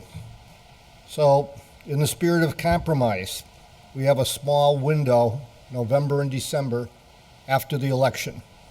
We wouldn't have to burden the next group of counselors in December, right, with making a decision about giving themselves a pay raise, right? So my motion right now is to table the recommendation for Schedule B, and we take it up again in November after the current election. I'll second Therefore, it will affect people in the next term, but we can get it done through this body without affecting this body and not leaving it on the table for the next group to come in January. So the motion's been made to table, and it was seconded, so no further discussion. All those in favor? Aye. Any opposed? No. Okay. It is tabled. But thank you all for a lively hour. Yes. Yeah, the whole thing's tabled. No. No. I'm sorry. My motion was just for Schedule B. Oh, I didn't hear you mention Schedule B. My apologies. So B is tabled. No further discussion. Thank you, Counselor. And then is there a recommendation? So the motion for Schedule C. I think I did a motion to pass the first reading for both of them, and then they separated them. So Right, motion- okay. So the motion to pass the first reading, this is for Schedule C, changes police matron, substitute nurse. Motion to pass the first reading. Any other discussion? Okay. All those in favor? Aye. Any opposed? Motion to pass the second reading. Motion to pass the second reading. All those in favor? Aye. Motion that the passage be ordained. And motion that the passage be ordained. The clerk will call the roll. Who's going first today? Because we haven't actually voted on anything. Patty. We voted on this. Patty. Okay, Patty, you're going first tonight. Great. Okay. Devine, Yes. Givner, Yes. Graney, Yes. Jordan, Yes. McGrath Smith, Yes. Rivera Bloody, Yes. Casio, Yes. Israel Rivera, Yes. Jenny Rivera, Yes. Sullivan, Yes. Bacon, Yes. Anderson Burgos. Yes. Bartley. Yes. Unanimous vote. Okay, with that, you've passed that. Madam President? Yes, Counselor. Thank you. Just a motion to suspend the rules and take out of order the financial transfers that pertain to Mr. Sheedy and HPS. Yes, please. And I don't know what numbers they are. I apologize. The 60, Sean, what are they? 65 through 67? 65 to 67. That's my motion. Second. Second. Hold on 1 second. 60.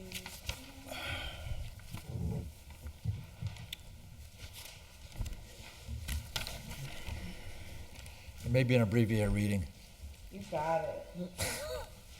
I'm going to abbreviate it.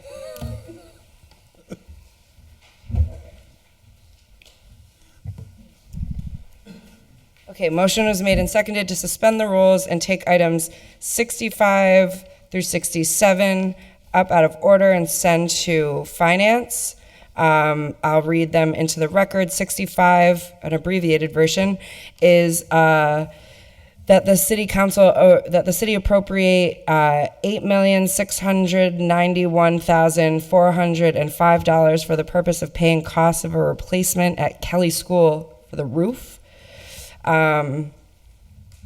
Then 66 is that the city appropriate the amount of $4,498,497 for the purposes of paying costs of a replacement at McMahon Elementary School. Is that for, yep, for the roof.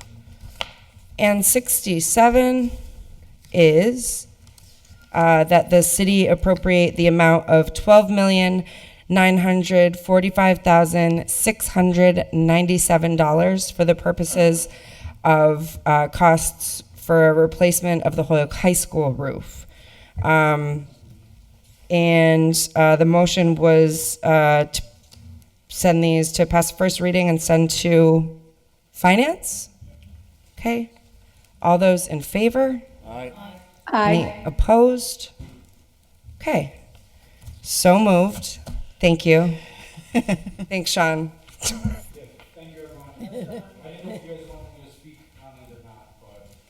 We'll make sure that you know when the finance committee's happening.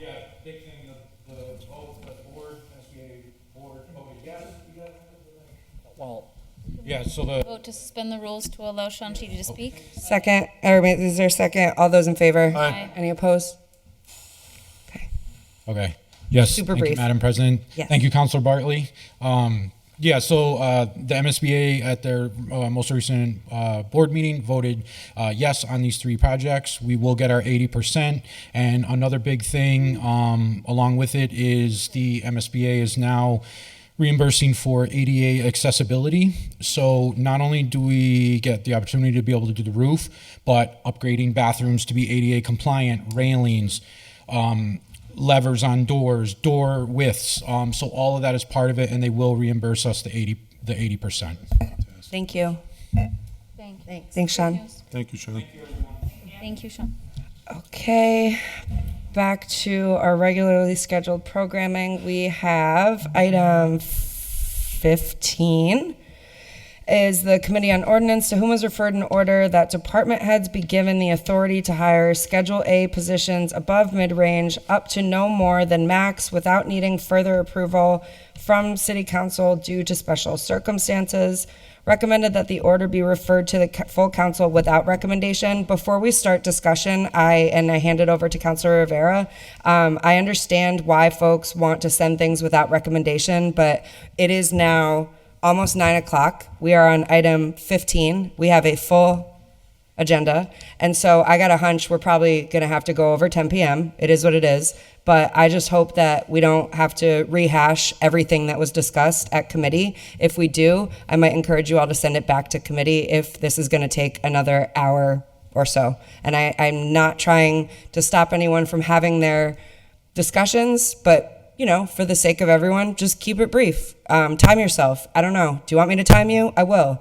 Let me know. So with that, I will hand it over to our chair, Councilor Rivera. Thank you. Item 15, as it reads, pretty much is just to give department heads the authority to be able to hire above mid-range. There are multiple situations have arisen where qualified candidates or candidates that wanted to take the job or fill in the positions have applied and they have gotten in, but the range that they're being offered doesn't necessarily match where they're coming from or where they're coming over to, and it's made it very difficult for a lot of the for HR specifically to fill in some of the positions. It's not per se to say that we want to take all the power away from the council. Technically, everyone is of different opinions, but when you are trying to run the day-to-day operations of a city and you don't have the staff, it's difficult to be able to continue running or providing services for the community overall.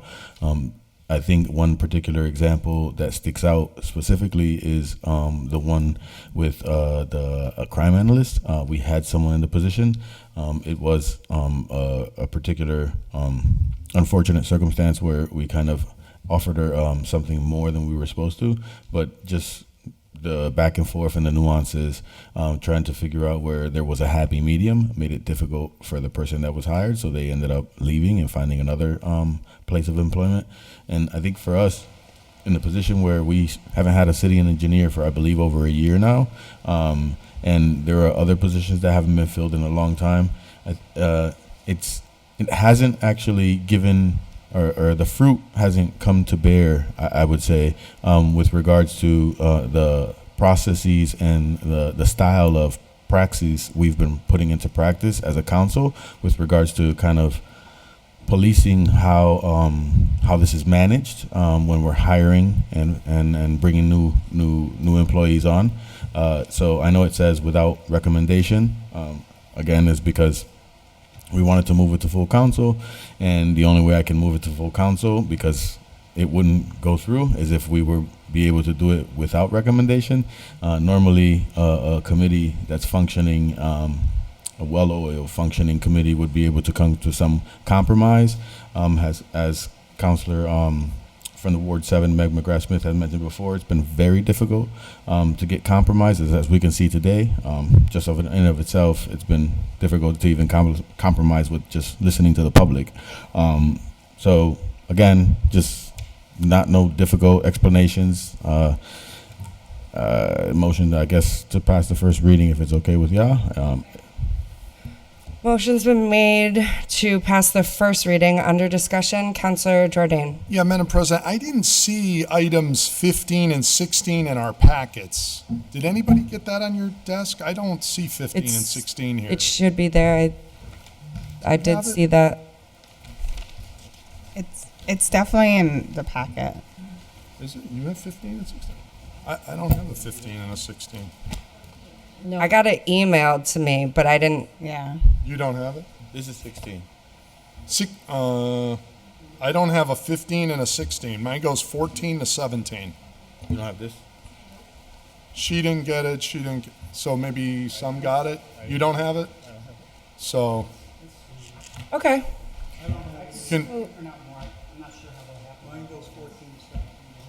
Okay, so they were available digitally. They did get emailed to us, so they did go out. But if folks are not, if folks didn't go through the email attachments, I know there's a lot, but there's no time-consuming constraint on none of these. 15 and 16 can be taken as a package and sent to the table, and so everyone can see it with 2 weeks' time, and then. Sure, Councilor Bacon. So, thank you, Madam President. So I want to take your point relative to recommendations coming out of committee. And my recollection is, and I could stand corrected, that we had 4 in the room at the time, so it was a tie vote, so it couldn't move out of committee unless it came with no recommendation. But I really think committees should be making a recommendation, and the debate and the discussion, and if people want to put forth amendments within the committee, they're fully able to do that. But nobody has been doing it. So, but it could properly happen within the committee itself, so that when it comes to the council, there is a compromise that has been debated out in committee. And I'm considering to file an order that, for a rule that says that the committees must make a recommendation, because that's our job in the committee. And if we're debating it, well, that's why we have the committees, so we don't do it all in the full council. And somebody said something about having a diversity of opinion on the council. I think we have plenty of that here, just saying. But I think these, rather than tabling them here, I think they should go back to committee, and we should come back with a recommendation from the committee, whether it's 3-2 or whatever it is. But that's just me. Thank you. And I do offer a motion to send them back to Sure, committee. and that's fine. And I in my first term, when I wasn't president, I remember things being referred out of committee, and it could have been that the majority of the committee didn't vote in favor of it. That didn't mean that something didn't come out of committee. So, but was that a motion? Yes. Motion to take items 15, 16 as a package and send them back to committee. Any other discussion? Councilor Rivera? I would say no, because we've already had enough conversation on it. Whether or not again, when it comes to no recommendations, I'm the chair. I'm the ordinance chair. I don't actually make a recommendation. I don't file. I don't. I'm not the one that does that. I allow everyone else to chime in, and I allow everyone else to do that. When that comes out of particular individual counselors that are doing that, it's because particularly they want to move it forward, but they don't want to opine, or they don't want to vote yes or vote no in that particular moment. So if they're not practicing that, that's on them. I as the chair, I am committed to not being the one that takes full control of the meeting. All I do is facilitate. It's not for me to sit there and grandstand and talk all meeting. That's not how I run a meeting. I allow for everyone else that is on the committee to run the meeting, and I opine and chime in whenever I can. So if committee members would like to make recommendations and stop sending things without recommendations, I welcome it 110%. But the reality is I have no control over that. As the chair, I can try to be an authoritarian, but that's not my style. I'm more of a socialist, so I bring everyone in. I don't give a damn. I say it out loud. I'm not afraid to speak my truths, bro. I'm not afraid to speak my truth, bro. Like, anyways, so back to the point at hand, right? So when it comes down to it, I don't want it to go back, because if it does, and I'm the chair, but you guys can do what you guys want, because you guys have been doing that for quite some time now. The reality is that there is no more conversation to be had on it. Everyone has spoken their piece, and they know where they stand on the particular items. So you'd be wasting the time, and the jacket is significantly full. And I'll stop, because people are looking at the clock, and I don't want to be the reason why we're here that much longer. I'll allow that to be someone else. My bad. Okay. Anyone else? Councilor Jordan? No. It the wasn't motion's to tabled. send back to committee. To committee. Don't worry. Yeah, no. Amendment. Yeah, it's all good. Councilor Jordan. Thank you. The reason I'm going to vote to send it back to committee, and table's fine, but if we're going to table, I would ask whoever is advancing this to consider this question. Is it says hiring under special circumstances. You need to define when these special circumstances are going to be, because in the first sentence it says the mayor may be authorized to offer a starting salary to a prospective employee above the mid-range as set by the salary schedule for the position. He could do that for 100% of the cases, 1% of the cases. This is written so it gives the mayor 100% discretion in all cases. So how is that under special circumstances? So those are things, if we're gonna write these things, they need to be so that it really is, as it's titled, hiring under special circumstances. Otherwise, you're just saying to the mayor, he can effectively, this ordinance, if adopted word for word, says the mayor can hire anybody at any salary up to the maximum salary for any position. That doesn't sound like hiring under special circumstances. Thank you. I have Councilor Devine. Yes, the more I think about this, I'm sitting here saying, in my past on the city council, and we may be able to check with the city solicitor, a 2-2 vote was a no vote. So if you brought it out as a no vote because it was 2-2, that third person, I would think, would have the authority to change that 2-2. So that's just my opinion from past remembering what a 2-2 vote was, and was that in Robert's Rules of Order. Thank you. Anyone else? Councilor Jordan. Well, I would assume everybody that's coming to the meeting is voting. So if it's 2-2, presumably that means there's only 4 people at the meeting. I hope no one's suggesting that the third person vote post the meeting's over with. How would the third person vote? Like, at some point you either have to compromise to 3-1, or correctly stated, 2-2 is a no. Correct. Right? That part I agreed with. It was you then have the third person do something. I'm not quite sure what that was all about, but you need 3 votes to do something in committee. Okay, thank you. Okay. So the motion was to send back to committee. It was seconded. All those in favor? Aye. Aye. Opposed? No. No. Show Okay. of Show hands. of hands, it sounded, but okay. Show of hands. All those in favor of sending back to committee? 1, 2, 3, 4, 5, 6, 7, 8. Okay. All right, so it's gonna go back to committee, and we'll, I guess we'll see what happens.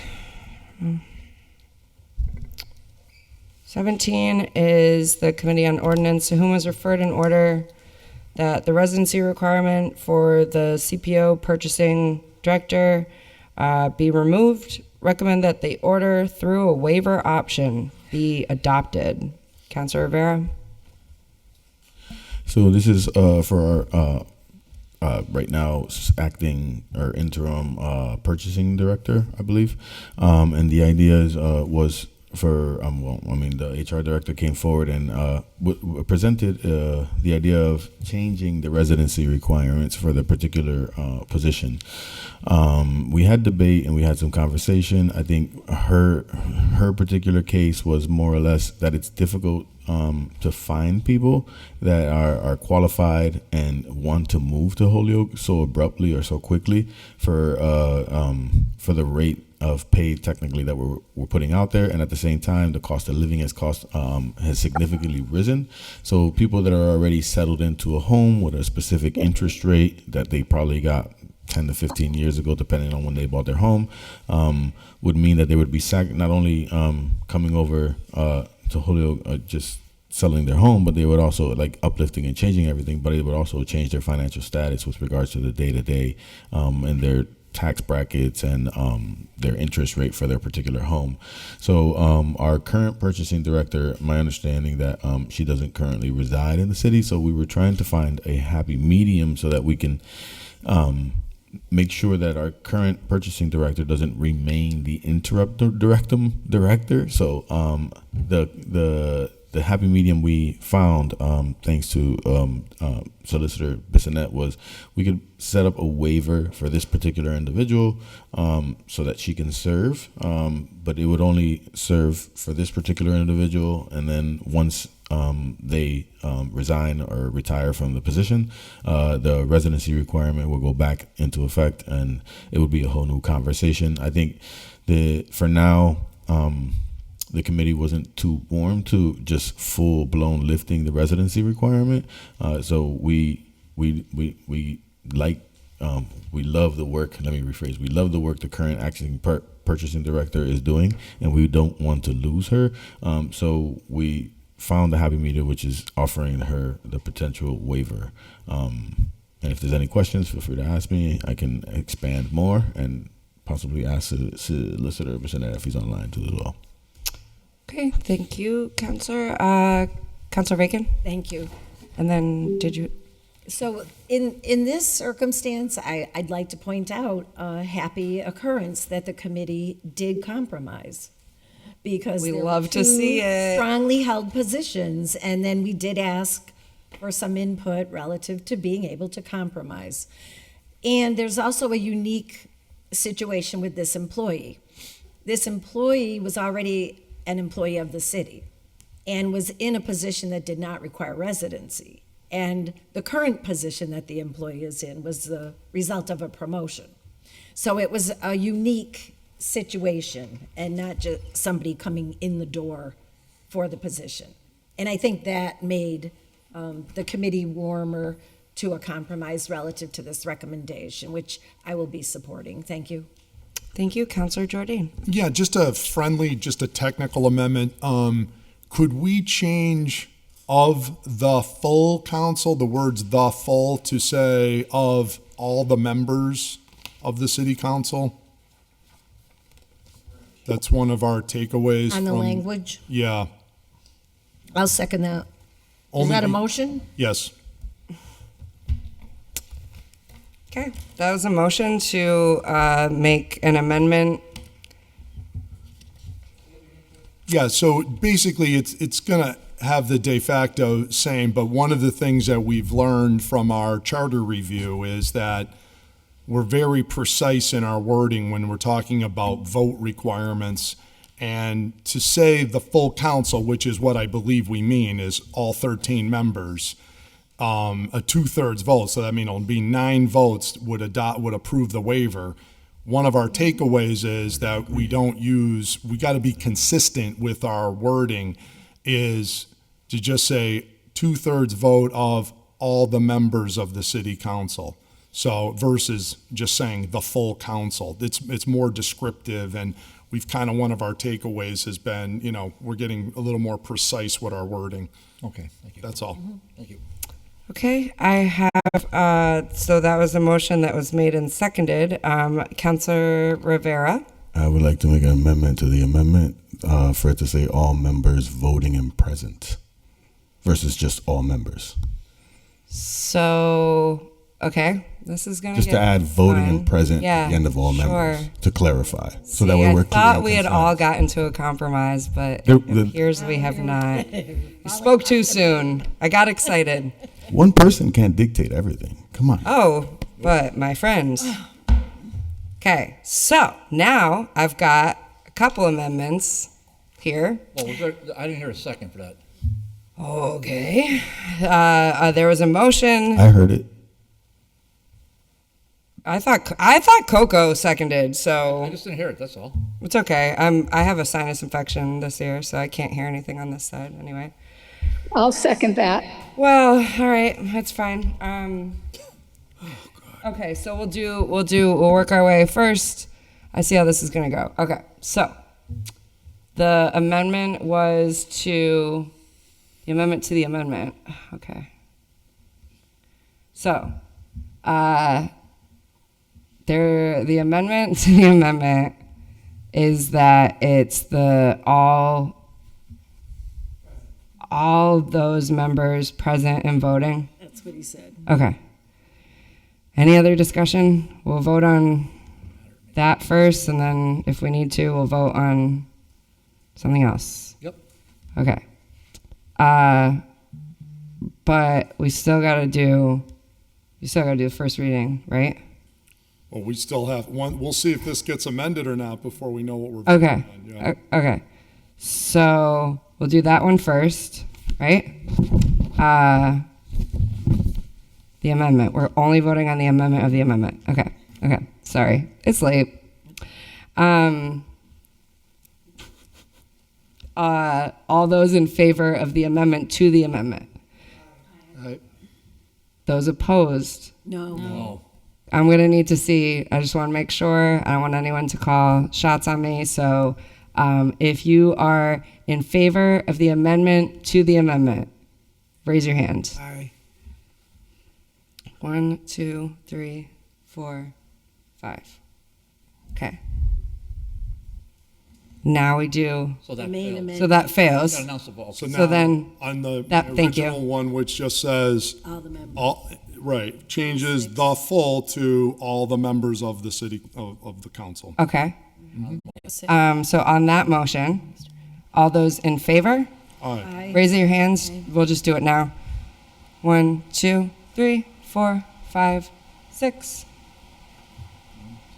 And I saw 7. sorry, 1, 2, 3, 4, 5, 6. I think Meg voted so. Okay, that can you just? I'm sorry. From down here, that's not enough for me. Okay, 1, 2, 3, 4, 5, 6, 7. Okay, So that passed. that passes. Passed. Now, pass the first reading Now as amended. we will pass the first reading as amended. I'll second that. Okay, all those in favor? Aye. Aye. I need a motion to pass the second reading. To pass the second reading. Second. Second. All those in favor? Aye. Aye. And Motion to passage. Passage be ordained. Second. okay, motion that the passage be ordained. The clerk will call the roll. If you vote yes, you are voting to the amended version of this. That it is all those Divine. of the body. Okay. Divine. Yes. Givner. No. Rainey, Yes. Jordan, Yes. McGrath Smith, Yes. Rivera and Belletti, Nope. Ocasio, Yes. Israel Rivera, Nope. Jenny Rivera, No. Sullivan, Yes. Bacon, Yes. Anderson Burgos, No. Bartley, Yes. It doesn't pass. 8 yeas, 5 nays. So that did not pass. So she has to be arrested. Motion to table Second. Second. or send back to committee, whatever you prefer. Table. Okay. Motion was made and seconded to table. All those in favor? Aye. Any opposed? Madam President, could I just give 1 minute for commentary? I kind of just really want to keep moving things forward, and I feel like we really Okay. kind of hash that out, if that's okay. Fair It's enough. just No getting kind of problem. late. All right. And so it's tabled, and we can discuss it again next time. Okay. Madam President, Counselor Bacon? can we suspend rules and take 18 and 19 as a package? I would love that. Motion was made, and was there a second? Second. Second. To suspend the rules and take items 18 and 19 as a package. All those in favor? Aye. Any opposed? I'm going to read them into the record. 18 is Committee on Ordinance was referred in order that the mayor be authorized to exceed the the medium range hiring salary for the purpose of hiring a new director of public works. This authorization shall expire upon said hiring and shall apply to no other positions, and that was recommended that the order be adopted. And then the Committee on Ordinance, to whom is referred an order that the Director of Public Works be moved from grade 14 to grade 15 of Schedule A, and that was recommended that the order be adopted. Councilor Rivera? Both orders are as reads. For the most part, it's just trying to rectify the salary scales where we're at, and give some more autonomy to the mayor's office with regards to hiring someone above the medium range hiring salary. Again, we have positions that have been open for quite some time, and the mayor's office as well as the HR directors feel like their hands have been tied in the hiring process. And they feel like some of these strategies or mechanisms will allow for them, or will at least assist them in the process in hiring moving forward. We have a lot more work to do throughout the whole city to kind of get everything in line with regards to our salary scales. Yeah, that's pretty much it. Thank you. Councilor Bacon? Thank you, Madam President. I would note and refer to our earlier discussion that when people are looking for positions, and this is a perfect example of one, they absolutely do look at what potential salary is possible for the job that they may seek. So I would ask that we vote on 19. I don't know if it's in order to, but maybe to suspend rules, vote on 19 first, because otherwise, if we vote on 18, we're not sure what the median range pay is. Oh, If we adopt 19, then we know what it is. I get what That's you're all. saying. Yeah. All right, make a motion not to vote on them as a package then. Yeah, I was going to say that. Okay. So the motion was made and seconded to vote separately Yeah. on the two. I see Councilor Devine. Yeah, no disrespect to anybody, and maybe it's just because I'm on Zoom, but sometimes your microphones are not that loud. So I just want you to be aware of that. It's difficult for me to hear sometimes. Thank you. We'll try to remember. I'll try to remind everyone. Thank you. Hers is very loud, so we can certainly hear that. All right, so here we go. 19. We're going to vote on 19. And it's recommended that the order be adopted. I would entertain a motion to pass the first reading. So moved. Okay. All those in favor? Aye. Any opposed? Nope. Okay.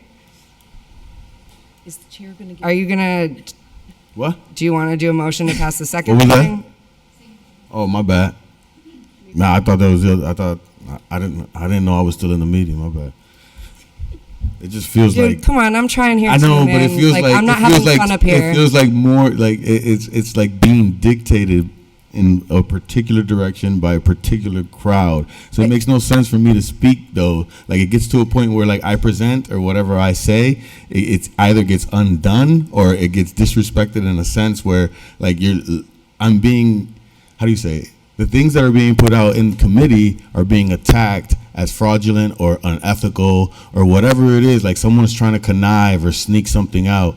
And the reality is, then what's the purpose, right? What's the purpose of me going ahead to lead when people don't believe in what I'm leading is honest? Listen, right? if I woke up every day and I'm thought just that, saying, then I wouldn't be standing I up here understand because I that, know what but you all say about me behind my back. It has to be so, put out there but that I am you gotta- being undermined, though. Okay, Like, then if you don't want to make a motion to second, then maybe someone else will. Do me a There we favor go. here, They did everyone. it- they did it Okay, earlier. motion to pass the Yeah, second. they did it earlier. I don't know why there's a problem now. Like they did it earlier. One at a time, and I'm literally just trying to make this meeting go forward. Me too. Motion to pass the second reading. Thank you. Second. All those in favor? Aye. A motion that the passage be ordained. Okay. Second. Motion that the passage be ordained. The clerk will call the roll. If you vote yes, you're voting in favor of item 19. Devine, Yes. Givner, Yes. Greeny, No. Jordan, Yes. McGrath Smith, Yes. Murphy and Bloody, Yes. Ocasio, Yes. Israel Rivera, Yes. Jenny Rivera, Yes. Sullivan, Yes. Bacon, Yes. Anderson Burgos, Yes. Bartley, Yes. 12 yeas, 1 nay. With that, you've passed it. Motion to take up item 18. Motion to take up item 18. And would you like to pass the first reading? Motion to pass the first reading. Second. Okay, under discussion, Counselor Bacon, I see your hand up. I'm good for now. Okay. Counselor Jordan? I just wanted to raise a friendly suggestion. I'm in favor of 19. I think the committee made the right decision. I think the DPW's request, and I know the chairman, Mark Lubold, who I have a world of respect for, sent us a letter asking us to support the increase for the thing, and I voted for it. The only thing I'm going to just say is I want us to be careful about the discretion to go for the initial year. And let's just remember what we're doing here. By saying that we're exempting the initial employee to go beyond the mid-range, theoretically means you can go all the way to the maximum salary, which I believe under what we just approved is $130,700. The concern that I have is if we grant the new employee the full maximum salary, there's nothing left for year 2 and year 3. Like, this person's going to be looking for pay raises. So I'm just saying, like, I get it that mid-range, I want to say, was something in the order of like maybe 112, 114. It was 112.6. Thank you, 112,600. So I get that, right? And I'm supportive of that. But I'm wondering if we, if everyone would feel comfortable putting like a cap that says beyond the mid-range, but like to 121,000, right? And to say like, so at least the next year the person has room for a pay raise, because I'm afraid we're really blowing away salary schedule 15, which we just voted for, because if they put the person at the top salary and now there's no room to give this person a raise, like we're going to have immediate customer dissatisfaction here. And we got to allow ourselves some room to give the person COLA increases. So I was gonna make a friendly amendment to say mid-range up to $121,000. I'll second that. And I'm totally flexible on that 121 number, but I just think that's in our best interest to do that. Okay, so there is an amendment that it's that the mayor be authorized to exceed the medium range hiring salary until to a maximum of 121 for mid-range to 121. After year 2, they can go to the max anyways. He already has that authority. It's just for the starting year. Okay. That was seconded. So under discussion, I saw Councilor Bartley and then Councilor Bacon. Yeah, thank you, Madam President. I would respectfully oppose that amendment only because and I can't believe I'm saying this, but at some point you have to give the executive a little, you can't micromanage the executive that much, and especially in the exigent circumstances relative to this position. I think that the position hasn't been optimal for the last period of time. And I would like to give the mayor some. I think the mayor would understand some of the nuances relative to the salary schedule and relative to giving raises for the following year. So now if we just handcuff the mayor again with this, and we could be right back to square one with a disastrous type of a scenario, which we have right now in the Department of Public Works, a department that we really rely on. So I would just respectfully say vote to deny this motion. Thank you. Thank you, Councilor Bacon, then Councilor Sullivan, then Councilor McGrath-Smith. Thank you. The reason that I seconded that motion is because we just significantly increased the top salary from $118,800 to $137,000. The prior director, who had come in above mid-range, just below the max range, to my understanding, when he left, was at the max of the old range.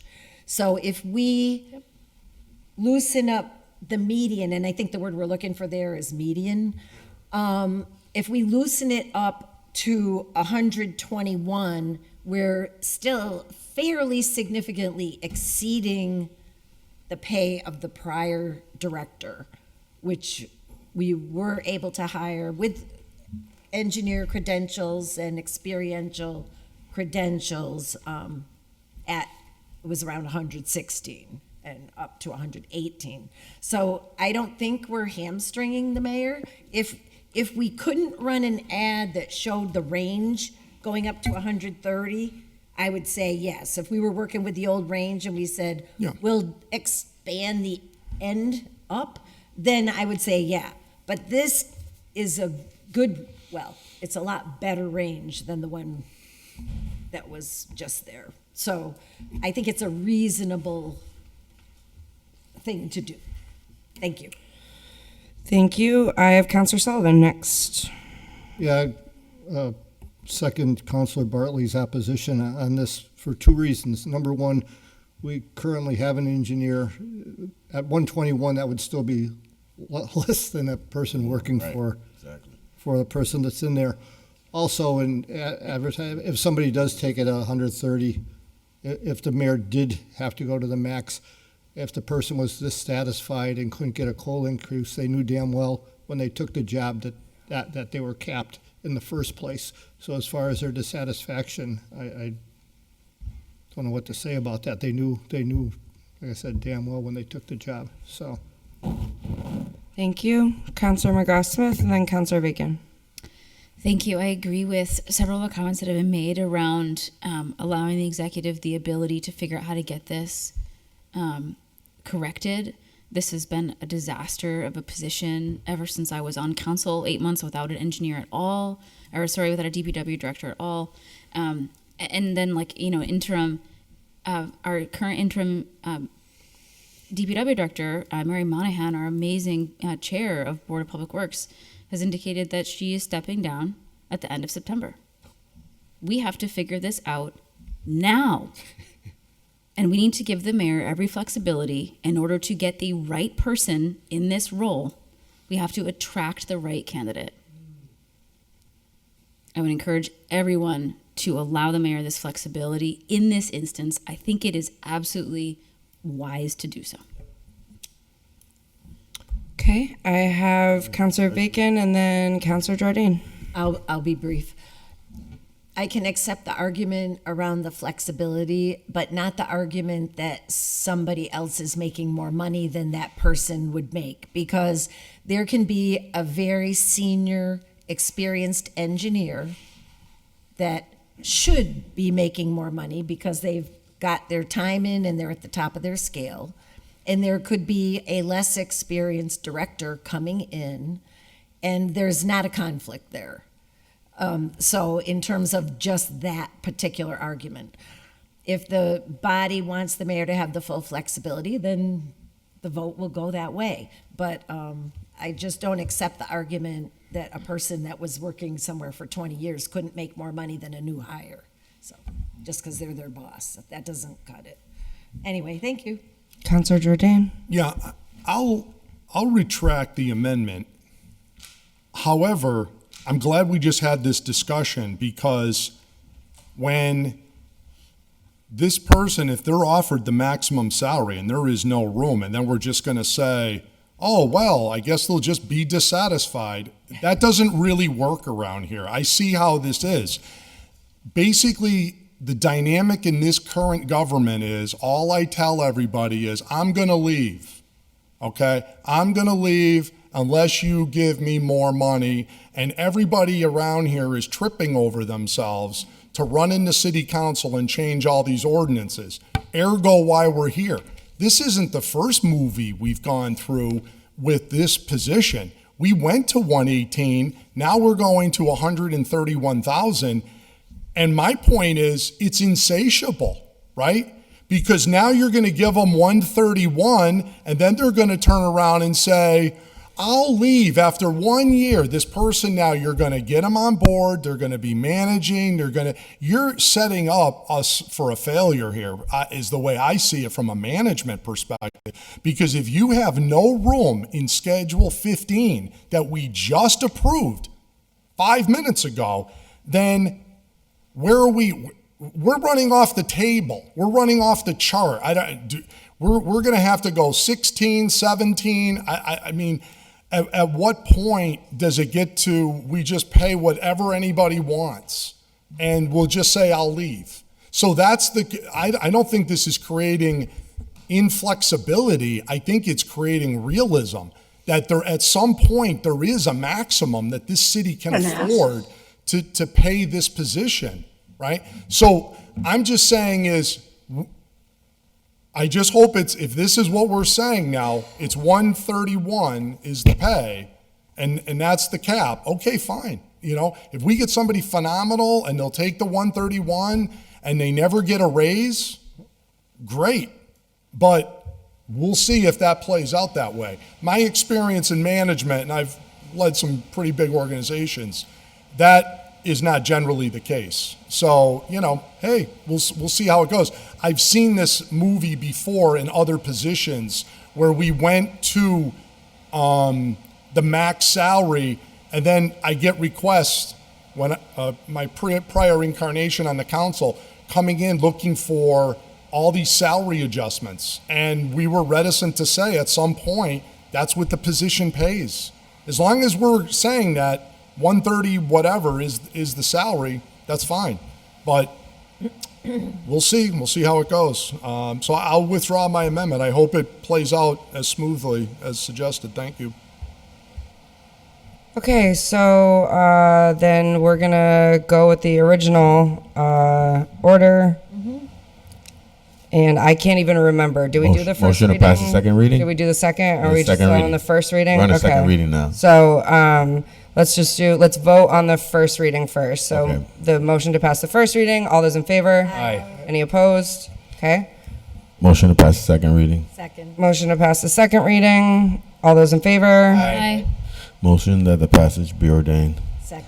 And motion that the passage be ordained. The clerk will call the roll. If you vote yes, you're voting in favor of agenda item 18. Devine? Yes. Givner? Yes. Graney? No. Jordan? Yes. McGrath-Smith? Yes. Murphy Bloody? Yes. Ocasio? Yes. Israel Rivera? Yes. Jenny Rivera? Yes. Sullivan? Yes. Bacon? Yes. Anderson Burgos? Yes. Bartley? Yes. 12 yeas, 1 nay. Okay, with that, you've passed item 18. Great. 18. Madam President? Yes. Just for clarification, for number 20, I believe, and Jeff can correct me if I'm wrong, we have the legal language, but they had to check some details. We don't write the measurements and all that, so we'll keep that one tabled for now. Table 20. And then take 21 to 23 as a package. Second. So motion to suspend the. Oh, okay.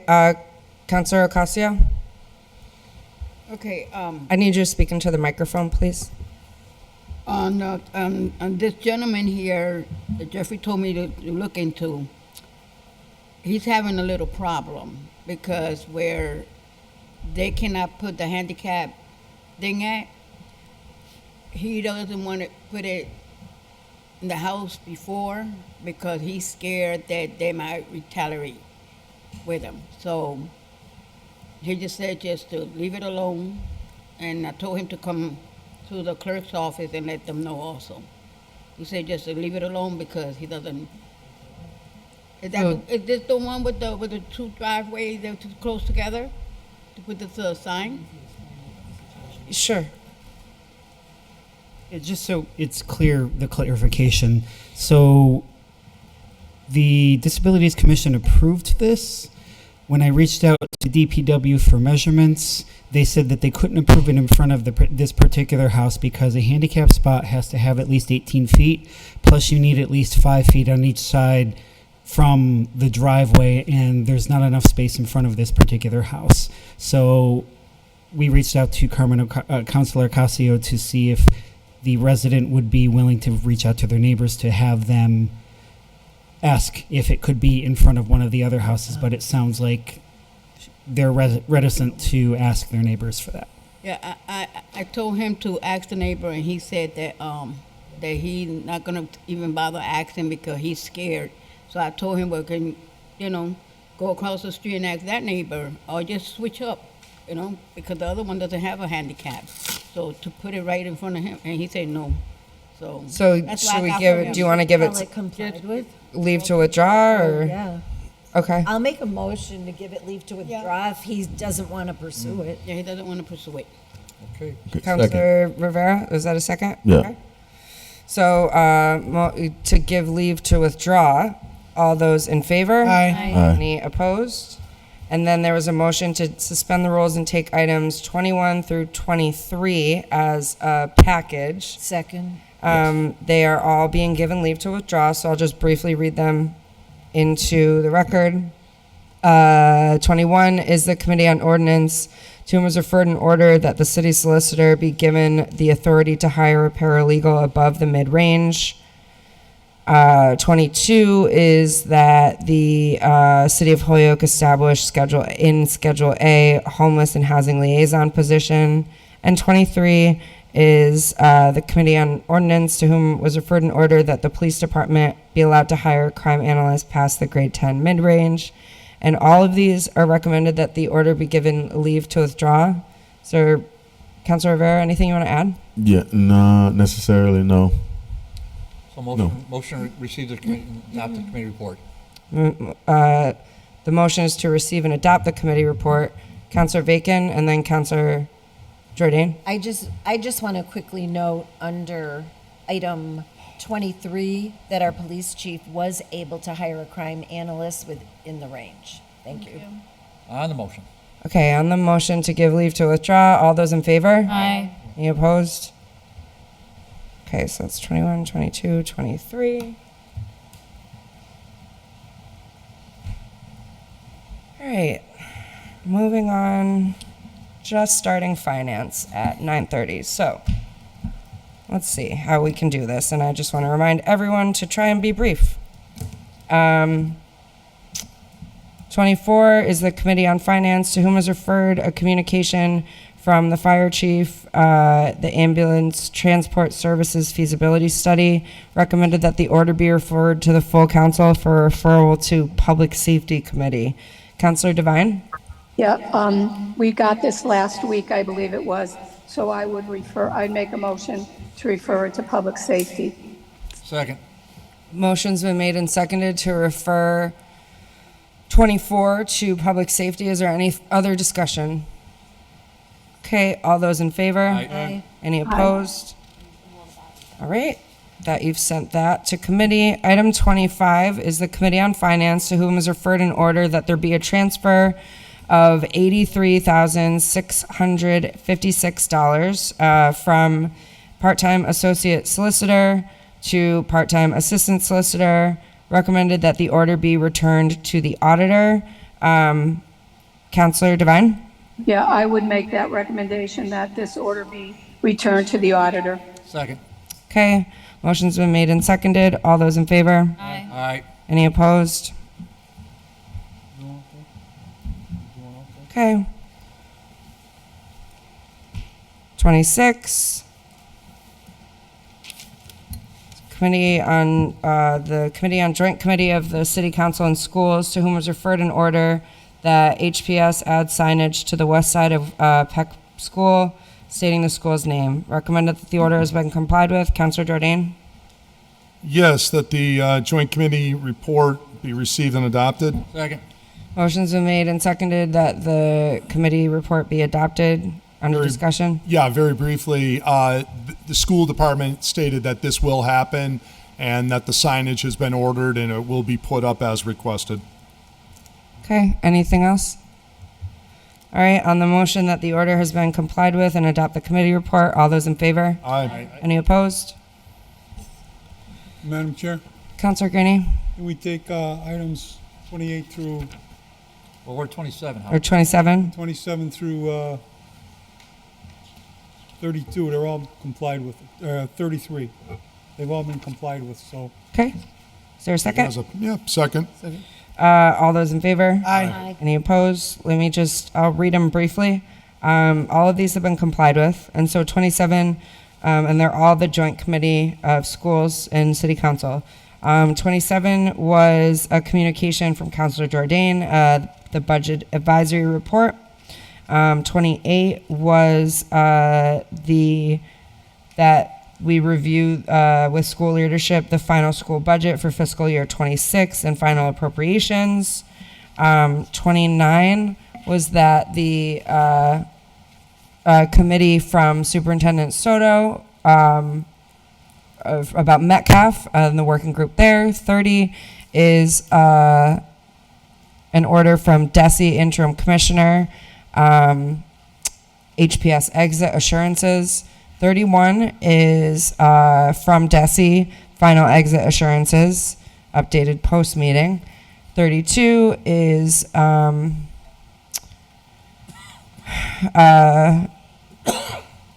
communication to discuss resource officers, and 33 is an order to review the opening of Peck School. All of these were complied with. Councilor Jordan? Yes, Madam President, so let me just kind of walk through these here. Relative to item number 27, this was the School Budget Advisory Group report. This was all taken in consideration, met for quite a number of months, relative to making recommendations to the school department as they considered their budget. Most of all the estimates that went into the budget were close to final numbers, but they did inform us that it looks like there is going to be a shortfall of about $363,000 at this point that the city may have to come up with, that we're in jeopardy of being short, that the state did not give us as much funding as was in originally our budget books. So they're crafting a solution to that $363,000 shortfall. Relative to item number 28, we took a look overall at, as I stated, the final numbers, but in addition to that, we reviewed state and federal grants that are received through the fiscal year. The only thing here, it looks like the state grants were more or less on target. I did point out that the superintendent mentioned to us that the school department receives over $9 million in federal grants. So as you know, there was a question relative to Holyoke being named as a sanctuary city previously. Fortunately for now, Holyoke is not on that list. So that's been a blessing at this point. It was originally 15 cities or towns in Massachusetts were on that list. Currently now it was revised to just Boston. So the good news is this $9 million is not currently in jeopardy, at least on that issue, unless there's going to be some other cuts. There's $5.2 $2 million in Title I funding. There's disabilities funding of about $2 million, and then there's a series of other federal grants. So we're hoping to preserve all of those federal funds. Relative to item number 29 on the MedCAF working group, let me just go to my notes on that.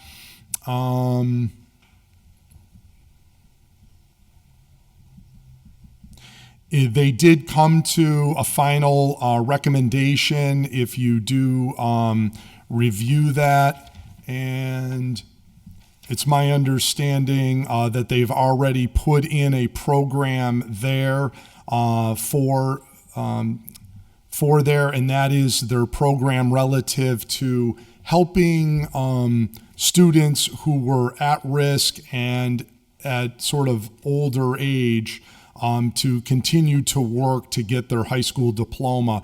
It's a phenomenal program, and we're very supportive. And now they have a permanent home from that, and they were able to their credit, school leadership was able to make a number of moves in order to save some other leases and other funds that they were spending outside of that in other programs. And so by moving that program to MedCAF, they were able to save some lease funding. On item number 30, relative to the exit assurances from Commissioner Patrick Tutwiler, that was very interesting discussion. There's a number of strategic priorities that the state has outlined over the next 2 years that DESE wants the city to follow as part of them removing receivership. So basically, most of them revolve around the big ones, and we might have heard some of this in the news. There's some issues relative to collective bargaining, different changes having to be approved by the superintendent. There's a number of these. I would recommend that if you have a moment to take a look at those exit assurances that the state articulated.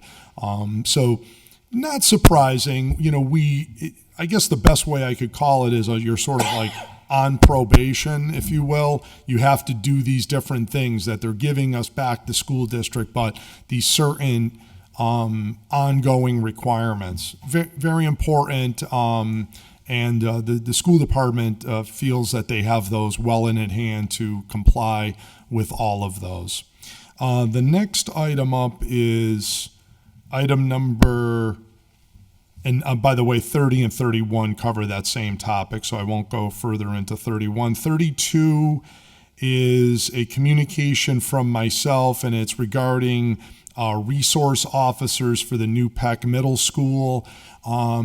We received a communication on this item. This was requested by, and I put it on the agenda, but it was requested by some of our school committee colleagues, and they wanted to have that discussion. So one is that the high school has their own resource officer, Dean has a resource officer, and the two middle schools, Sullivan and Peck, are sharing a resource officer who I believe is Sergeant Leahy. Yes. And got a chance to see him today at the ribbon cutting too. Very nice man. So next up on the list is item number 33. And this is relative to is everything on track with the Peck Middle School? This obviously we now know is on track. They worked exceptionally hard to get us to the point that the school could be open for opening day. And as the president well articulated, we had a beautiful ribbon cutting today. So yes, everything is on track with that. And that concludes the committee reports. So we could prove 27 through 33 as a package, please. Councilor Greeny. Just quickly, I was in attendance at that meeting as a member of the committee, and I found that the Superintendent Soto was very well informed. They were very well informed. The data was really up to date. One of the most important things that we did mention with the Peck Middle School, as you have probably seen today, was the pathway, the road from Peck Middle School down to the high school that is going to improve conditions considerably for the students that are walking up there and the bus accesses and so forth. That was a major problem for many years between the high school and Peck School, and that's been solved, so that's a good thing. Thank you. Thank you. But will it build character? No, I'm just kidding. All right, on the motion to approve, I don't see any other discussion, so all those in favor? Aye. Any opposed? Okay. Do you want to do, let's see. Oh, wait, we had one more? No. 34 and 35. We're on 34, right? Okay. Should we do 34 and 35 as a package? Yep. Motion to suspend the rules, take item 34, 35 as a package. All those in favor? Aye. Any opposed? I'll just briefly read them into the record. They are both given a leave to withdraw. 34 is a communication from the mayor appointing Mr. Joseph Charles Mazzola to serve on the local historic district commission. And then 35 is a letter appointing Heather Leanders to serve on the Commission on Disabilities. Councilor Anderson Burgos? Yep, I'll be quick. So 34 is he was just filling a gap. That's why his leave to withdraw. And 35, due to personal matters, she could not commit. So Okay. I'll second the motion to adopt the committee report. All right. Any other discussion? Okay, so all those in favor of giving leave to withdraw to 34 and 35? Aye. Aye. Aye. Any opposed? Okay, 36 Yep. So, is, it's the Committee on Public Service, to whom is referred a communication from the mayor appointing Megan Connolly to serve on the library board. Recommended that the appointment be confirmed. Councilor Anderson Burgos. So 36 and 37 should be a package because it's the same person. Oh, okay. Yep. So motion to suspend the rules. Second. Take 36 and 37 together. And all those in favor? Aye. Aye. Any opposed? Okay, so they are the same, and one is that's complied with and one's confirmed. So Councilor Anderson Burgos. Yep. So 36, I'll just be very brief. She was a perfect candidate. She came in. She said she was treasurer of board of directors. She also noted she had 10 years of experience in various financial roles. And I found her very pleasing, and so did the rest of the committee. If any of the committee members would like to speak on that matter. Thank you. Anyone want to add anything? Okay. So the motion is to approve. All those in, Yep. confirm. All those in favor? Aye. Any opposed? Okay. Let's see. 38. 37. Oh, 38. Yep, you're right. Okay. Sorry. 38 is the Committee on Public Service. A letter from the mayor appointing Miss Margaret Whitehead of 160 Pearl Street to serve on the library board. Recommended that the appointment be confirmed. Councilor Anderson Burgos. Yep. Again, briefly. So Miss Whitehead came in, and she had been born in Amherst. She said so. Which is what she studied. Writer, editor, researcher, and educator in the area, and she emphasized she had a passion for libraries. So that was good enough for me, and I believe good enough for the rest of the committee. It was voted out of committee 3-0. Anyone else? Okay. Motion On the that we motion to confirm. All those in favor? Aye. Any opposed? Okay, with that, you've passed 38. 39 is a letter appointing Christian Carde Guzman of 203 West Franklin Street to serve on the Citizens Advisory Committee. Recommended that the appointment be confirmed. Councilor Anderson Burgos. Yep. Mr. Carde Guzman was very, very impressive. I have a lot of notes here because of time. I'm just gonna. he was an amazing candidate. We all voted yes, 3 out of 0 out of committee to approve this this candidate. I'll second the committee report. Anyone else? Okay. All those in favor? Aye. Any opposed? So moved. All right. 40 is a letter from the mayor appointing Christopher Gauthier to serve on the local historic district commission. Recommended that the appointment be confirmed. Councilor Anderson Burgos. Yep, again, brief. So Mr. Gauthier also has a history on history. So this was a perfect, actually he also served as the CPC and as well as a Wisteria. So he's very well known in other, he's very well known in throughout the city. So we all confirmed him 3-0. Anyone else? Okay. I'll second the committee report. Thank you. All right. Thank you. All those in favor? Aye. Any opposed? Okay. Thank you. All right. Item 42. 41. I'm sorry. No, it's Where did I go? Got too excited. Oh. Sorry, they were stuck together. 41 is the Committee on Public Service, to whom was referred a communication, a letter appointing Miss Laddie Ruia, of 15 Portland Street to serve as the Director of Veteran Services. Effective date April 28th, 2025. Councilor Anderson Burgos. Yep, this was a no-brainer. We all know, if you don't know who Ms. Rua is, then you need to come to more meetings or just show up. She was great, amazing. None of us had any doubts that she would not be successful in this position. So we 3-0 out of committee, so we approved. Anyone else? Adopt the committee report. Councilor Graney. Absolutely great candidate. Thank you. Thank you. All right, on the motion. Oh, I'm so sorry, Councilor Bartley. So a great job at committee. I did have a chance to watch one half of that meeting, so at least I caught, and I couldn't agree more with the chair.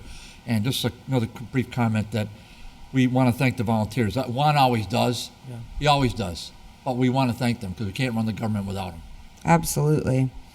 Thank you. Thank you, Juan. Thank you. All right, on the motion, all those in favor? Aye. Any opposed? Okay. We are on 42. Okay, the Committee on Charter and Rules, to whom was referred an order that the following charter change be adopted. Charter Section 39, City Solicitor, amend from the city solicitor shall perform those all legal services in which the city is interested and attend to all proceedings at law or in equity to which the city is a party, and to all claims made to the city council. For these purposes, he shall have sole charge of such matters and proceedings. He shall give in writing his legal opinion upon any of the municipal affairs of the city upon the request of the mayor. City council, in addition, shall give his opinion upon the law related to municipal affairs in any department upon request made by the head of such department. 2, the city solicitor shall perform those legal services in the city as the city council shall establish by ordinance. He or she shall give in writing their legal opinion upon any of the municipal affairs of the city upon the request of the mayor or city council, and in addition shall give his opinion upon the law relating to municipal affairs in any department upon the request made by the head of such department. Recommended that the order be adopted. Councilor McGrath-Smith. Thank you, Madam President. The committee report on 42, we went back and forth on what the changes were, specifically that it is a way of taking the powers that are outlined to the city solicitor and shifting it to being those powers and responsibilities are instead outlined in our city ordinances by the city council. and that the work of the city solicitor will be based not on a sort of unshakable power in the charter, but will be based on legal upon the request of the mayor or the city council. So it is a significant change to where the power that our law department has comes from, and also the powers that they have. Or could potentially have, because of course the body could then of course choose to revise the ordinances to outline more specifically what they want the law department to do or not do. So it is a significant change. We heard folks who sort of named wanting the law department to be treated like other departments in the city, not wanting them to sort of be above other departments, and wanting the city council to have the capacity to outline clearly what they want the law department to be able to do or not do in city ordinances. And then there were other people who named sort of the wanting of there being independent, sort of almost a judicial power. So I think that it's something that is really important for folks to consider where they fall on it. I know that in attendance at this meeting was myself as the chair, and also to my left, Councillor Vacan, who is a Charter and Rules Committee member. Councillor Jourdain had proposed many of these changes, was able to come and elucidate his opinions, and also we had Carmen Ocasio in attendance and Councillor Devine. But I know that there were other folks who felt like they wish they had been able to come and were not able to come. I know that as chair, I did call the meeting quickly within 40 hours of, it was following open meeting law, but there wasn't a whole lot of notice. And so there were folks who I think maybe also want to share their opinion. They may want to share them here. I had some folks who asked if we would debate it here, whether we would table it for now, because we know that there are other things coming in ordinance, and that we may in fact want to table all of the charter and rules orders until our next meeting, and then take them up all together as a package as they're intended to be. And some elements of this are in ordinance and will be taken up. I know the ordinance chair has unfortunately had to step out. I'm He's not on sure if Zoom. he's on Zoom. He's on Zoom, and Councillor Givner is on Zoom as well. Thank you. So through the Madam President, to the chair, or maybe to Jeffrey, our assistant, the next ordinance meeting is the 9th? The 10th. The 10th. And I know that those items that are in connection, that we're still waiting to be discussed, are going to be in the ordinance meeting on that meeting. And then we could bring all of it together to the next meeting, but to the will of the body. The committee report was to adopt, but I also know that a number of folks have reached out to me since and said, I wish I had been able to weigh in on that, or I'm not comfortable voting on it at this time, given that we're still waiting for some of the pieces of this to come through ordinance. Thank you. I have a few people, and so I have Councillor Devine, I have Councillor Graney, and Councillor Jourdain. I think that was it for now that I saw. Okay, so Councillor Devine. Yeah, I can't remember. Did we have somebody from the law department at that meeting? Yep, Mr. Bissonette was there. Attorney Bissonette was there. Okay, and what was his comments, if any? We're not rehashing Attorney Bissonette's comments. So, with all due respect, that we might as well just have another committee meeting. I apologize, but I'm not doing that right now. I apologize, but I can't. Okay. No apology necessary. I'm just going to vote no. Okay. Councillor Graney? Yeah, just quickly, Madam Chair, you probably made... Can you make sure you're speaking into the microphone? Yeah, you probably made the correction, I'm not sure, but in the second tier, the third line from the bottom, shall give his opinion upon the law. Should that be his or her opinion? I mean, I agree. Yes, motion to amend. Motion to amend. I mean, yeah, so this is 42. Says he or she, so shall give his or her opinion upon the law. Okay, so that's an amendment. Let's vote on the amendment. Yep. Okay. All those in favor? Aye. Any opposed? Thank you. Okay, and then I have Counselor.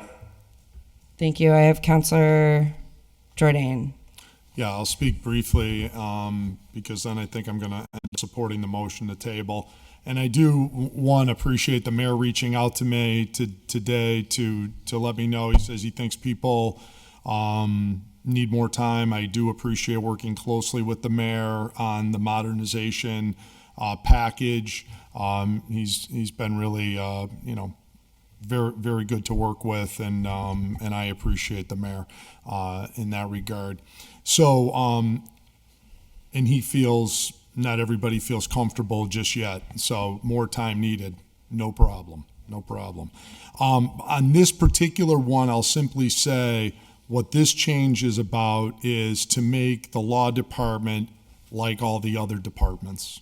This is nothing extraordinary. It's extraordinary, and to the extent that this is a change that's probably 100 years overdue, and in its practical effect, particularly for this department, because they interpret the rules and give the legal opinions, under the current wording, they could essentially say whatever is in or out of their own scope of responsibility. We don't do that for any other department. We have ordinances to say what the DPW does. We have ordinances that say what the police department does, right on down the line. You name the department, we have ordinances that establish all of those particulars. We already have an ordinance that speaks to the law department, but during this own process, we've had times where we wanted to make an amendment to the law department's ordinance, and we've been precluded through legal opinions from the law department saying, well, we feel it conflicts with Section 39 of the Charter. And we've heard this argument before. So it's long overdue as to basic good government that every department of this city should be accountable through its elected leadership in the making of their duties is set by ordinance, which is adopted by the council and the mayor. This is true at the federal level. The United States judiciary is completely set. Their scope of authority is set by Congress, all the way down to how many judges are in the federal judiciary, how many people sit on the Supreme Court, all the way down. And this is true in Massachusetts for the state courts, is set by the state legislature. It's all part of this checks and balance process. So anyways, this is what this one, and the only thing that's changing is the first two sentences of the current charter, and the new one basically says, because in the old section it says, the city solicitor shall perform all legal services in which the city is interested and attend to all proceedings at law or in equity to which the city is a party and to all claims made to the city council. For these purposes, he shall have sole charge of all such matters and proceedings. And we've had some law departments take a very broad interpretation of essentially they dictate what's under their own sole charge. This now, on the other hand, makes it consistent to say the city solicitor shall perform those legal services in the city as the city council shall establish by ordinance. So anyways, that's what's at discussion on item 42. I will, however, unless anybody else wants to speak, happy to wait on my motion, but Yeah, so it's 9:58, so I'm thinking if we table, are we tabling I think everything? all the charter and rules Okay. committee reports Okay. is going to be the motion. Yes, all of them. Okay. And that will wait for people to have more time to review and to feel comfortable. Okay, got it. So that's the motion. Second. Motion has been made and seconded to lay items 42 through 57. 57. 42 through 57 on the table. I'm going to do like a super brief, abbreviated. Oh, right, you have to read them all. What? Oh, yeah. Well, actually, before this all wraps up, can I have a motion I have a motion to extend by 15 minutes. Motion to extend our city council meeting by 15 minutes. For the purpose of this vote and making sure we're moving everything to committees. Okay. Motion's been made and seconded to suspend the rules and extend the meeting by 15 minutes. All those in favor? Aye. Aye. Any opposed? Okay, so 42 through 43. I already read 42. 43 is charter revision to sections 19 and 34. 44 is a charter revision to section 13. 45 is a charter revision to section 14. 46 is a charter revision to sections 22. 47 is a charter revision to section 24. 48 is a charter revision to section 41. 49 is a revision to section 49 of the charter. 50 is an order to revise section 53 of the charter. 51 is an order to revise, create administrative and finance department. 52 is an order that city council adopt the substitute municipal modernization ordinance. 53 remained in committee. 54 is that section 12 of the codes of ordinances and charter be updated. 55 remained in committee. 56 is an order that charter changes related to municipal modernization package be adopted. 57 is that Rule 8 be amended. Laid on the table. All those in favor? Aye. Any opposed? All right. I will not be allowing any discussion on anything. So unless we have to vote on it tonight, then we're sending it to committee. Sound good? Mm-hmm. That wasn't a motion. That was just I'm declaring this a thing. But I appreciate the support. Love it. Got it. Appreciate the spirit of it for sure. Yes, Yeah. absolutely. 58 is filed by Councilor Bartley that the City Council issue a proclamation to Donovan's on both its 25th anniversary in business and the 10th anniversary of the present owners. Receive and adopt. So moved. Second. All those in favor? Aye. Any opposed? 59 is filed by Councilor Bartley that the DPW review the standard no parking from here to curb signs on both sides of West Glen Street where it meets Northampton. Receive and adopt, refer to DPW. So moved. Second. All those in favor? Aye. Any opposed? 60 is filed by Councilor Bartley that the city engineer develop plans to slow traffic proximate to Elmwood Towers on South Street. Please note in 2024 there was a pedestrian fatality at. Yeah, the motion is to receive and refer to the city engineer and copy to public safety. Receive and refer to the city engineer with a copy to public safety. All those in favor? Aye. Any opposed? 61 is filed by Councilor Bartley that the city engineer review the parking situation on West Glen Street where it meets Northampton Street. Yeah, the motion is to refer to ordinance and the city engineer. Okay. Refer to ordinance and the city engineer. All those in favor? Aye. Any opposed? 62 was filed by Councilor Bartley that the city of Holyoke adopt a home rule petition to designate reduced motor vehicle speed within areas proximate to senior housing. I'll send this in the draft resolution with it to a committee. Why don't we send it to DGR, I guess? Okay. So send this and the draft resolution to DGR. Yes, thank you. All those in favor? Aye. Any opposed? Quick question, just Yes. where did 59 go? Oh, Just, I don't have my note. 59 was Did we do it? received and adopted, and the copy is referred to DPW. Thank you. Thank you. okay. 63 is filed by Councilor Devine. Ordered that there be an appropriation or a transfer, of $47,269.36. Fire captain, fire lieutenant, firefighter to injured on duty.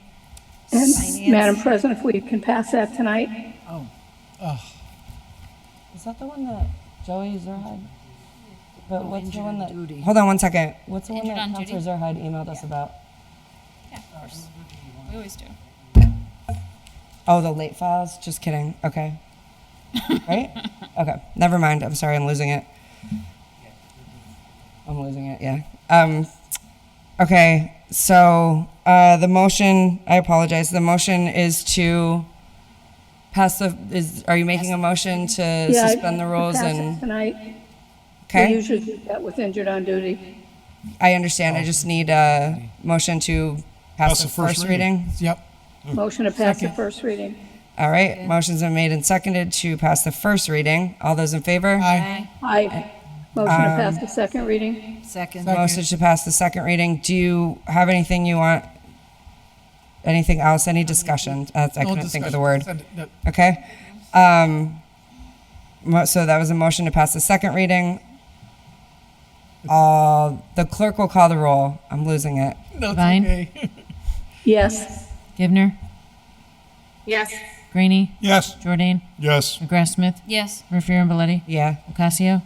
Israel Rivera? Keep Jenny going. Rivera? Yep. Sullivan? Yes. Bacon? Yes. Anderson Burgos? Yes. Bartley? Yes. Unanimous vote. Okay, with that, you've passed 63. All right, let's see. Ordered that there be a transfer of 64 is filed by Councilor Devine. Order that there be a transfer of $55,000 from Senior Project Manager to Development Specialist. For to finance. Refer Be to. received and sent to finance. Yep, all right. Motion to receive and send to Finance. All those in favor? Aye. Aye. Any opposed? 68 is filed by Councilor Devine. Oh, sorry. All those in favor? Did I say that? I swear, I'm like, You I did. turned into a pumpkin at It's 10 o'clock. All right. Devine, item 68. Order that the law department provide an opinion as to what the decibel level should be when a religious group receives a permit to organize on their property, with the following questions to be answered. Would you like to receive Be and send? received and sent to the law department, please. Second. Receive and send to the law department. Councilor Bacon? Can I just offer a friendly amendment? Any group? Why should it matter what group it is? It's the noise issue, right? It's a religious group, I believe I put. Yeah. Right. Well, But- maybe that could be discussed in Discussed in the- committee. All right. Yeah, yeah. Okay. All right. All those in favor? Aye. Any opposed? Okay. 69 is filed by Councilors Givner and Anderson Burgos. Order that the city enact the proposed short-term rental ordinance approved by the planning board. Refer to ordinance. Ordinance. Send to ordinance. All those in favor? Aye. Any opposed? 70 is filed by Councilor Givner. Order that the city council Can we take authorize. 71, 72 Yes. as a package, please, and send them all to DGR? 70, 71, and 72 as a package and sent to DGR.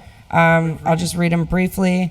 70 is to authorize the sale of a parcel on Cabot Street for $1,000.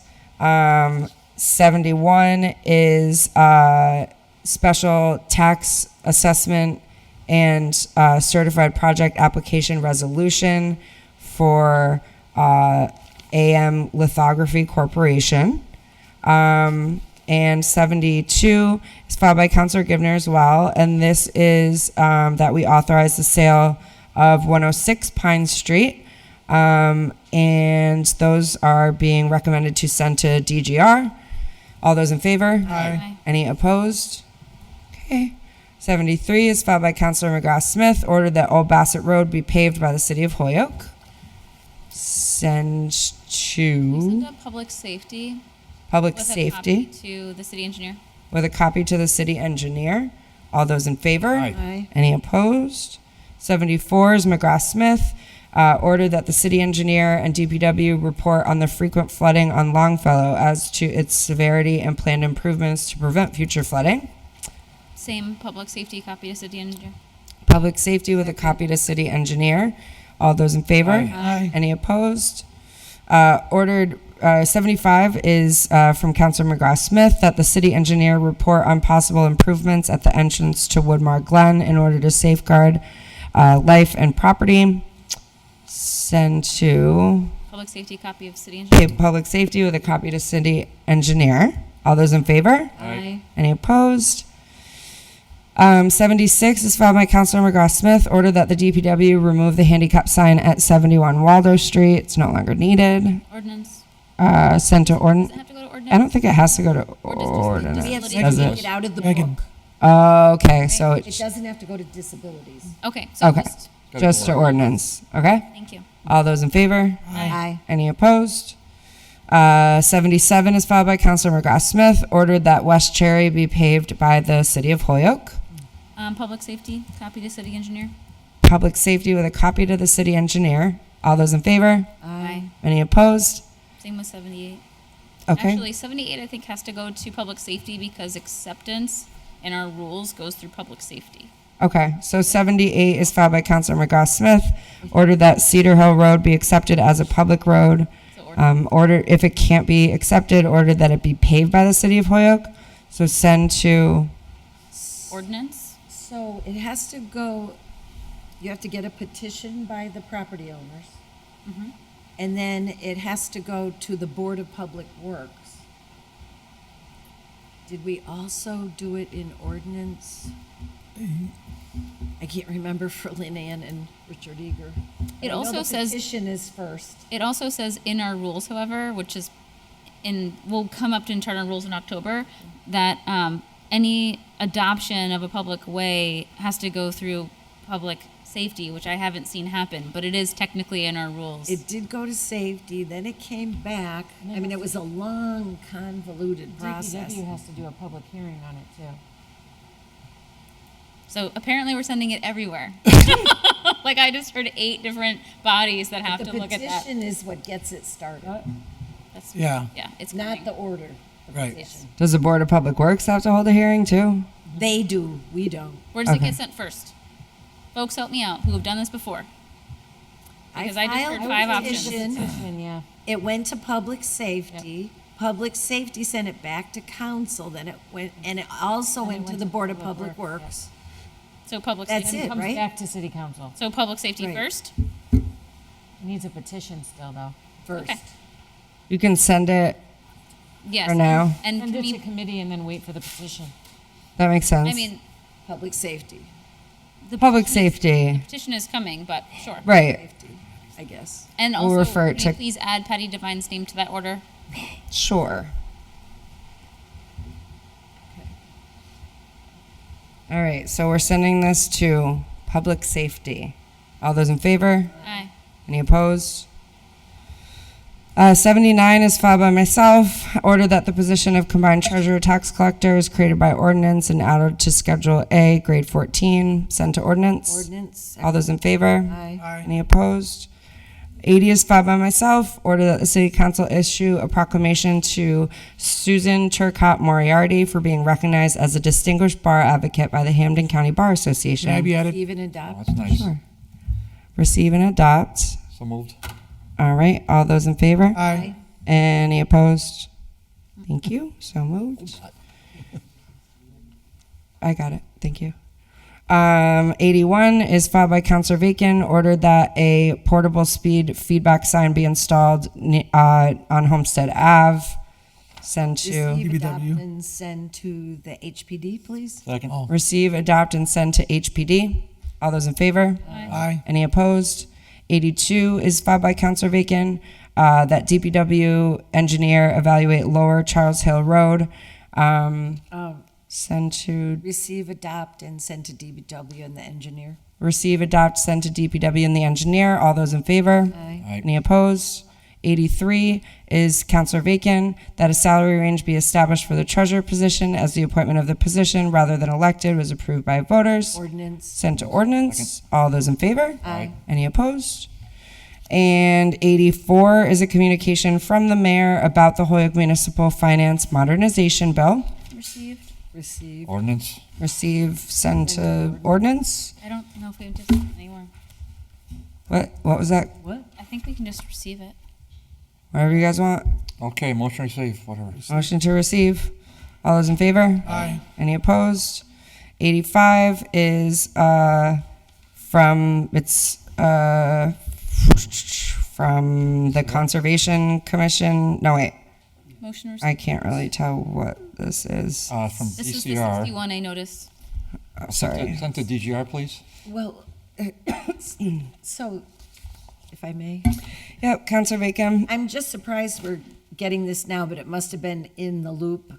Because an attorney had reached out to me, they needed it for the closing on this property, but then I understand the closing has already happened. Okay. So, I don't know what we should do with this, but I was if sending it to needs to DGR go and to have to figure it DGR, out. I guess we should look at it. Yes, we can still send it to DGR, I guess. Yeah. All those in favor? Aye. Aye. Any opposed? Motion to extend Oh, by 3 minutes. Why don't we just say 5? Okay, motion to extend by I'm not going to look at the clock. Sorry. Motion to extend by 5 minutes. Motion to suspend almost the there. rules and We're at the home- extend by 5 minutes. All those in favor? Aye. Any opposed? Councilor Jordan? Yeah, I just wanted to point out there is some time sensitivities around this one, so just so DGNR and the council's aware, it's dated July 16th, and there's a 120-day notice. This is the rerun movie of the one that was out in West Holyoke recently. So this one here on Homestead this is through November. So just so we're aware, if we're going to exercise this option or we have right of first refusal, this is a rerun movie, as I stated, of the other one. So just so we're aware of that. Thank you. The next DGR meeting is Tuesday, so Yeah. Cool. hopefully. And Councilor Givner says she's totally fine having a packed agenda if needed. It's pretty packed. Thanks. Love it. All right, so anyone else? Nope. Okay, all those in favor? Aye. Any opposed? 86 is from Anthony Delude, Holyoke Retirement Board, requests that the treasurer pay federal taxes monthly instead of annually. Receive and refer a copy to the treasurer. Yeah, I want to make sure we send this to the treasurer because I don't think he actually was sent it, which I think is like kind of wild. So, yeah. I think it's a lot. And I think he deserves the opportunity to respond. So, Councilor Jordan? Yeah, I, just so you know, over the weekend, I took the liberty to talk and give it to the treasurer because I felt Thank it you. was fair to him. And Rory, just a couple briefly, Rory made it a point to say, we're not currently paying any fines. There hasn't been any filings missed or anything. I think what you have here, and I also spoke to Anthony Delude, the retirement board's perspective on it is historically any of their IRS payments were being done monthly previously by the treasurer's office. They're concerned that that practice stopped and now it's being done on an annual basis. And they're concerned that, anything goofs up, then you're into the realm of fines and penalties and interest. And they're just concerned that there's the potential for that more to happen if there's an annual filing versus a monthly filing that has historically been done. But in my view, having spoken to all involved, I think those two sides need to work it out. And it's kind of out of the purview of the city council. Yep. And they sort of all need to kind of figure it out together, what they're going to Yep. do. And So we'll send that to the treasurer. All those in favor? Aye. Any opposed? 87 is late file due to the clerk from Councilor Sullivan, House Bill 3754. Where do you want this to go? There's an order that's supposed to be with this also to approve a letter of support from the council supporting this House bill. motion to table it till the next meeting so we can read it and consider the other item. Okay, motion to table. Is there a second? Yep, put it on the next agenda. Second. Okay, all those, all right, all those in favor? Aye. Any And Madam opposed? President, I abstained from the last vote, okay? Just want to. Okay. All right, thank you. Let that be noted in the record. Thank you, Councilor Bartley. 88 is filed by Councilor Anderson Burgos. Ordered that the reverter requirement for the transfer of the property located at 689 Main Street be removed from the conditions related to the transfer of the property. Send to the GR. Send to DGR. All those in favor? Aye. Any Motion to opposed? adjourn. Second. Motion to adjourn has Thank been you, made and everyone. seconded. All those in favor? Any opposed? So moved. Have a good night.